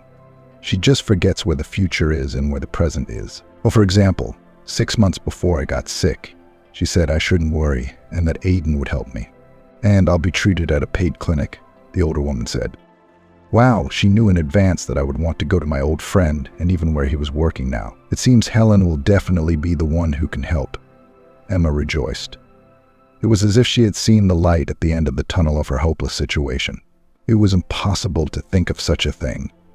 She hadn't even told anyone that she'd remembered about the talented surgeon, only now she'd started thinking about it. Maybe that's the way it's going to be. Who knows? Emma reassured the patient. Then she caught up with Helen in the corridor and honestly laid out the terms of the deal. She'd go to her husband and find out, and Emma would try to arrange an operation that could otherwise be had for a lot of money, and that's very soon. Or wait for a quota. "I can see you're an honest woman." "I am. I'm willing to take that risk for my mom." "Where do you have to go?" Helen asked. She didn't want to drag it out. She felt she might lose her mom. "Her husband works in a mansion near the hospital."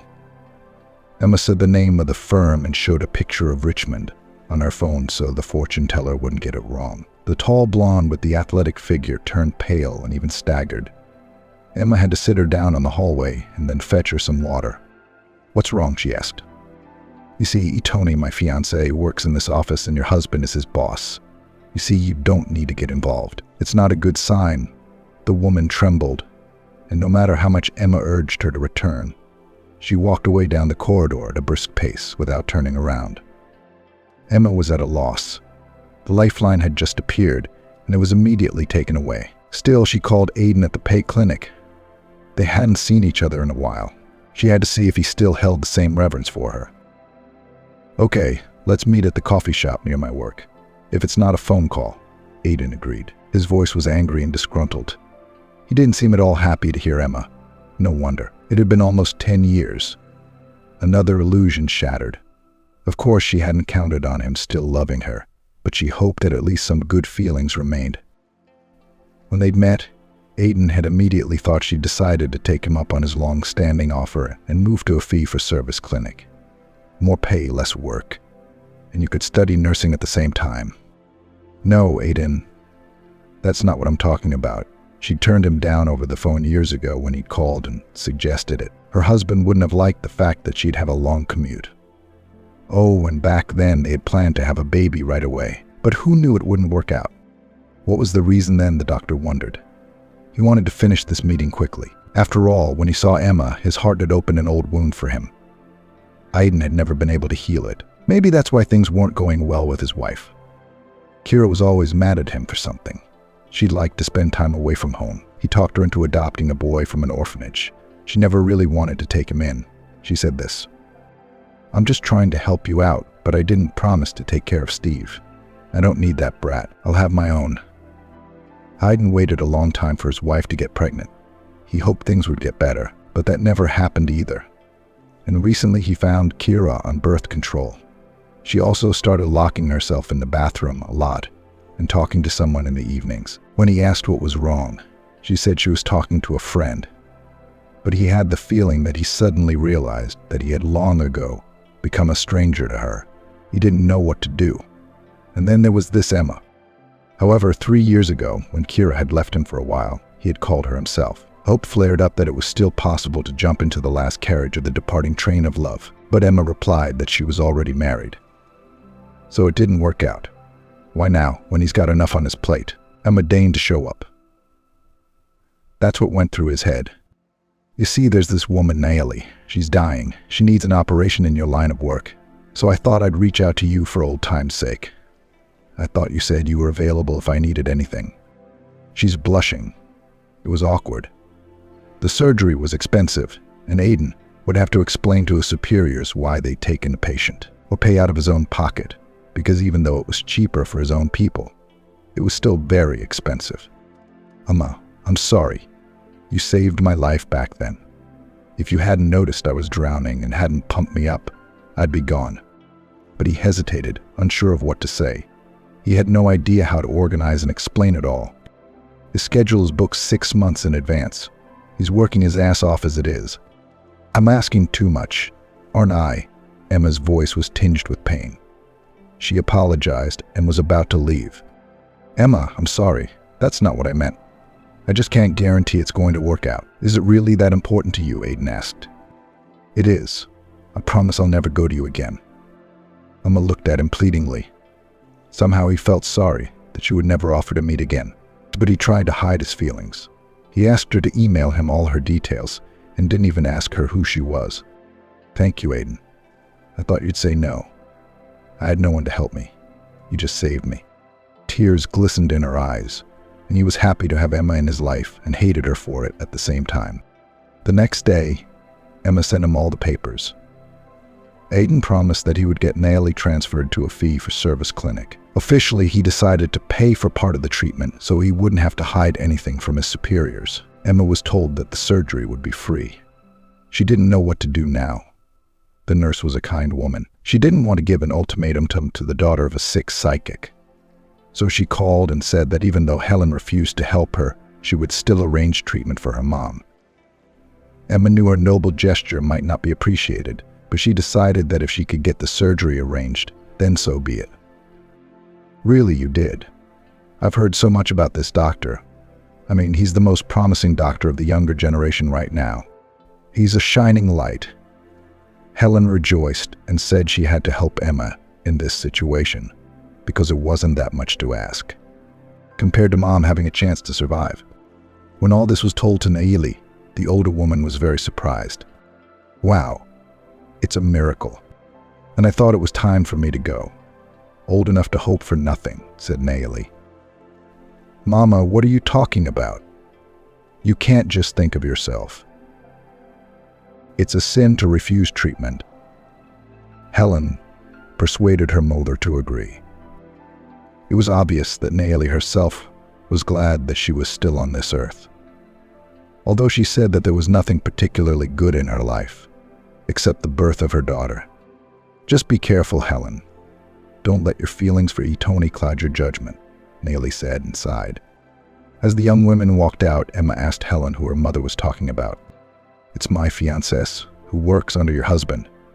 Have I told you about him? Helen said sadly.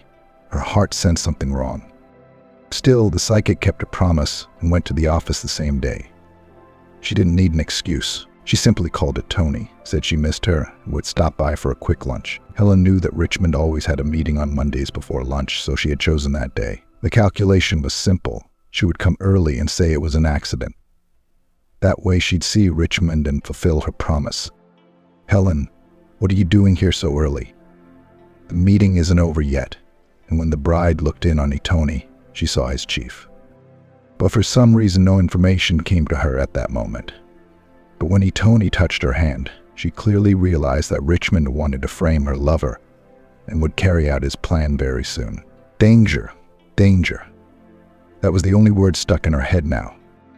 Helen tried to concentrate on Richmond, who at this moment was just peering out in surprise to ask Itoni why he had left. But the information channel somehow instantly tuned in only to Itoni. This was what Mom had warned about. In her brain, a picture was instantly painted of Richmond running some huge scam, but blaming the shortages and thefts on Itoni. She'd seen the groom in prison, and Richmond had been praised by a man. He looked just like him, only older. Thank you. There's a reason we trusted you with some of our stock, son, the man was saying to Richmond, in the vision from the last of his strength. Helen tried to concentrate on what her fiance's boss thought about his own wife, whether he was going to file for divorce, take the house away. But nothing else came to mind. Helen, what's wrong? She woke up to Itoni shaking her by the shoulders. What's wrong? She was jerked abruptly out of her vision, as if she had awakened from a terrible dream. The anxiety never let go. Well, I've been trying to wake you up for 10 minutes. You're not answering me. I thought it was time to call an ambulance. The boss got angry that you pulled me out of the meeting, asked if everything was all right with your head. Itoni confessed. He knew his fiancée was strange, but he didn't think it was to this extent. Itoni, I need to think things over. We'll talk later, Helen said in a sudden rush. She didn't yet know how to tell her fiancé what she had seen. She was afraid it would bring bad luck on herself or on him. Why did you come here? The broad-shouldered, brown-eyed brunette didn't understand. He was beginning to think that Helen was pregnant or that something had happened to her mother. But the bride never said anything. She also looked at his boss like he'd done something bad to her. Helen, on the other hand, went to the hospital to report her failure. When she recounted everything that had happened, she concluded, "So it turns out that I've become obsessed with my fiancé, and I know for a fact that he's in danger from your husband. I didn't see anything about your situation. I'm sorry I let you down. But I warned you that neither my mom nor I have ever been in anything but trouble, and unfortunately, neither have the people we've read to. I don't blame you for anything, Helen. We tried it. It didn't work. I'd still be happy to help your mom. And I can't blame you for loving your fiancé," Emma said. She'd gone to Aiden's house to offer her help with the surgery. She found out that he was going to pay for part of the treatment himself. She was very uncomfortable. "I'm sorry. I'll pay you back someday," Emma said. "It's okay, you saved my life. And money can come in handy. But I'm glad you're going to help. Not having to use the nurse is a relief. Why don't you at least tell me who this woman is?" Aiden asked. "Oh, it's a long story," Emma sighed. "Well, let's discuss it in the cafeteria." "There's no one there right now," Aiden suggested. While they ate, Emma told him absolutely everything, including her doubts about her husband and the fact that she might lose the house and that Helen had gone to Richmond's office. "Oh, wow. You know, it's worth anyway to save the life of an elderly woman with no one to help her. And as for your situation, if there's a problem, you can come to me again and again and again. In fact, you can come to me all you want. My life is worth something too," Aiden smiled. "Thank you." "I'm so sorry," Emma wanted to tell him about the love she had foolishly lost, but then she thought it was inappropriate. "You have a wife now, don't you? It's too late to change." For some reason, he didn't ask her what she regretted. He just looked at her longingly and blushed. Aiden didn't know that at this very time his wife Kira was about to announce that she intended to leave him once again. She was sitting behind a large artificial palm tree. Emma's face seemed familiar to her. Kira remembered seeing that pretty face in her lover Richmond's wallet. Oh my God, that's his wife. I'd have to warn her right away. So Kira decided not to tell Aiden that she was going to leave him for good. But she decided to show off for her lover by dialing his number. "Richmond, did your employee's wife come to see you yesterday?" And she sat in our waiting room, half fainted. "How do you know that?" Richmond was surprised when Kira told him everything he had overheard. He thought that having mistresses was not only pleasant, but also very useful. His wife helped him in his career, and she could also be used to fool his father. Kira had warned him in time that his stupid wife was sending him scouts and psychics. Good thing he found out in time. "What about my wife and your husband?" "She's having an affair with him." Richmond was suddenly jealous in a way he hadn't expected. He pictured that simpleton Emma having an affair behind his back and then batting her eyelashes. "What do you care?" You're gonna dump her and take the house anyway. Or am I confused? Kira grinned, thinking that Richmond was the kind of man who could do anything. But their wives had to be pure, loyal, and faithful. Why would he do that? Does it make him feel better to cheat? I'll talk to you later. Richmond hung up the phone with indignation. Oh my, and he thought that maybe Kira would be his next wife. She's madly in love with him, and with her husband she has nothing for a long time. But now, when she dared to giggle at him, he immediately realized the rotten nature of this Kira. So she gave herself away. No, not the kind of wife he was looking for. Only a pure and good woman is worthy of him. Richmond had not been very fortunate in life. His father was extremely greedy, so he has to grovel, work, and hide his income. If he'd given his air factories and steamships, there wouldn't have been a problem. Who's to blame that Richmond has to make a life out of nothing? His wife will give him the house, or at least half of it, and his daddy will give him the money. The loving boss lied to his wife that he had talent and was moving up the career ladder, and Kira now helped realize that the plan to shift responsibility to Itoni needed to be implemented faster. People were only means for Richmond to create his happy life. He walked on their heads like steps, and he never considered what they would pay for his happiness. He didn't think about the fact that he would ruin many who were not guilty of anything. Richmond didn't care. He had to think only of himself, the one and only one he loved.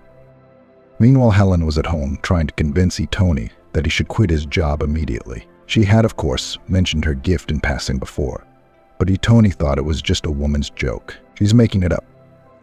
Helen, look, you're making up these powers. I don't know why, but a lot of ladies pretend to be gurus instead of just being good wives and mothers, Itoni told his wife. Look, I wouldn't tell you anything, but the vision won't go away, which means it's really important. You're in great danger. Helen was already crying, begging her lover to believe. The conversation lasted more than half an hour, and he only got angry. Maybe you want to hurt me. Are you jealous? The boss only entrusted me with the right to sign important documents, and before I can tell you, you show up at work and make a spectacle of yourself. It's all because your career is failing and you're painting your mediocre pictures. Admit it, Itoni just didn't want to believe Helen was telling him the truth. He had already painted his brilliant future in which he was being promoted. It wouldn't hurt anyone to be on short notice with the son of the main founder, even if that son is illegitimate. Richmond has a good relationship with the founder's wife, but it's clear it's not platonic. Yeah, well, his dad barely shows up at the office, and I've never seen them cuddle in the parking lot. And Itoni? What does he care? He works to make money, not to lecture his boss. Helen, you know what? Let's break up for a while. You get your delusions out of your system, then call me, said Itoni. Because after she got down on her knees in front of him, he realized, is she just a hysterical or an evil, jealous woman? Who cares which? He wasn't going to sacrifice his career for a woman's fantasies.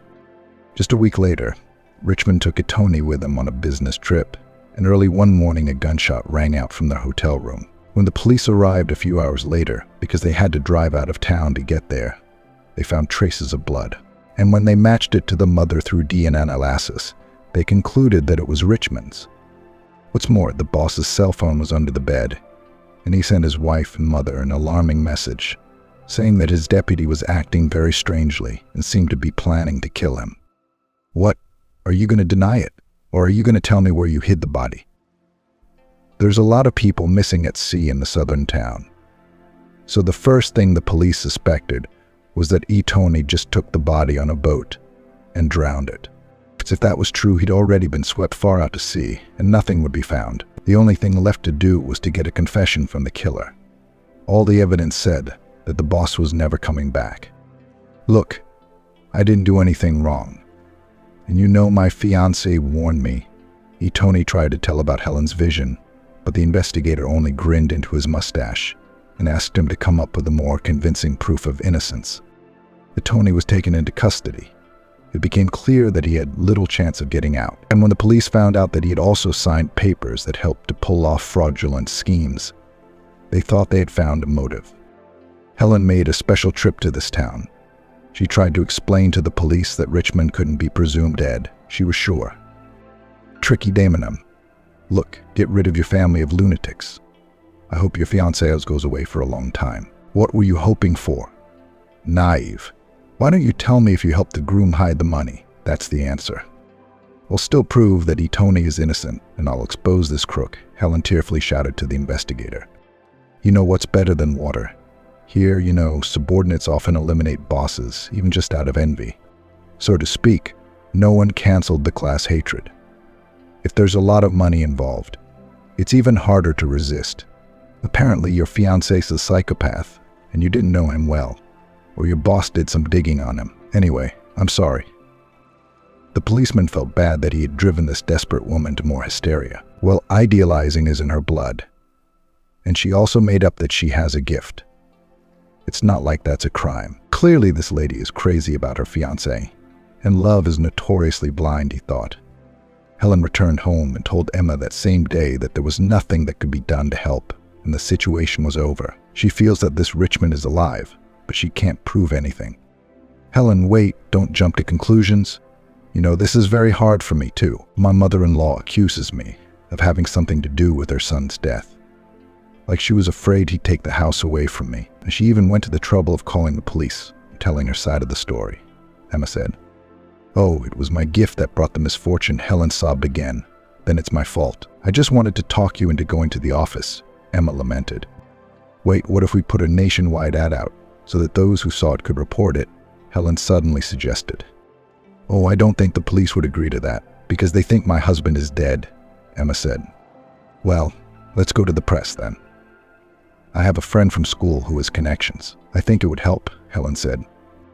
And the very next day, many media outlets ran a notice saying that the man in the photo might have lost his memory, and therefore they were asked to report his whereabouts by phone to his relatives. Particular emphasis was placed on the audience of the city in which Richmond went missing. It was thought unlikely that he would have traveled so quickly. Probably afraid of getting caught on camera somewhere, so we just waited. Just the next day, a man called and sent a tape that showed Richmond, though wearing dark glasses, but quite recognizable. He was having drinks in a cafe on the boat and was clearly having fun. Emma immediately reported it to the police, and the merry dead man was captured. Richmond was forced to admit that he faked his own death, just cut his hand. That's how the blood came out, and it wasn't hard to write a message to his wife and mother.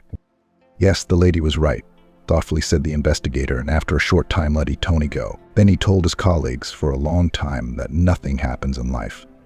Some crazy woman came in, but she was telling the truth. Helen was even called and offered to cooperate sometimes with the police, but she refused. She took the situation as a final warning. Decided to just be a good wife and mom, because God had spared her fiancé from danger and prolonged her mother's life. Emma, it's a good thing I met you. You're a very good person. I went over the edge, but I didn't fall. Is Mom alive now? Let's see each other sometime since fate has brought us together, Helen suggested, whose life was getting better. Of course, I also immediately realized that you are a very decent man. And even if you had refused me then, I would not regret that we pulled your mother from the dead. She's had enough grief in her life. Let her enjoy some peace. Did you tell her that you and Tony are expecting twins? Emma asked. Of course she was overjoyed. She even said that the curse had been lifted from our family. I could already see that there would be girls and the gift would be passed on to her, Helen said, admitting that ever since she'd promised to give up clairvoyance, the gift was gone. Do you have any regrets? Emma asked. It's great to be able to see the future, but it's better to create it, Helen replied. And Emma agreed with her. She, too, decided never to go to a fortune teller again. Her mother felt much better that day for some reason. Now her parents lived with Emma, and her mother-in-law was back in her dorm room. And Emma sincerely hoped that Richmond's father would not chafe over the money he had stolen with his son, as he had threatened to do. It was unlikely that the mother-in-law was in on it. Of course, she was an unpleasant woman, but she obviously knew nothing of her son's fraud. She sobbed sincerely for days and nights when she thought that he was gone. She loves him, after all. Richmond is the only bright spot in her life. Emma, now that you're divorced from your husband and my cure has left me for someone more promising, why don't we try to go on a date? Really, I have a kid. Aidan told her that he wouldn't give up his adopted baby boy for anything in his life. Emma didn't expect him to. She'd met Steve, and she thought he was a very sweet kid, albeit a little mean. but one could understand why he didn't trust people. It should pass with time. Aiden, I've wanted to tell you for a long time that I loved you then, and I wish I'd married you, but I thought it was too late. You were married, weren't you? She stopped talking and added, I have a child too, or rather I will. I'm pregnant by my now ex-husband. But you're not going back to him, are you? Aiden clarified just in case. Who knows those women? What's on their minds? No, of course not. You know, our married life has been a nightmare, Emma said, tears welling up in her eyes. Well, that's 1 + 1. Well, I mean, we'll just have 2 kids when we get married, Aiden laughed. But he was wrong when they formalized their relationship 2 years later. They already had 3 children. Emma and Aiden would have gotten married sooner, but Camelia kept trying to sue for something, and Aiden's divorce dragged on a bit. His ex's plan to get a more favorable husband fell through, and Kiera was even going to go back to Aiden, but no one was expecting her for a long time. Aiden and Emma's wedding was paid for by Helen. She could afford it. Her Tony had risen ahead of the firm and taken Richmond's place. I have to say, things got a lot better for the company after that. You could start a whole kindergarten now, Helen said, and she and Emma began to plan that their children would definitely be friends. I'll be the director. I know how to handle kids, suggested Steve, who considered himself the oldest and most respectable. That's a great idea. You're a natural leader. Just like your daddy, Aiden was promoted to head of the department, and the boy was very proud, and so was Emma. And after the birth, she was going to go to nursing school after all. Thank you for reading to the end. If you enjoyed the story, please support me with a thumbs up button. It's 1 click for you, but it means a lot to me. Thank you in advance.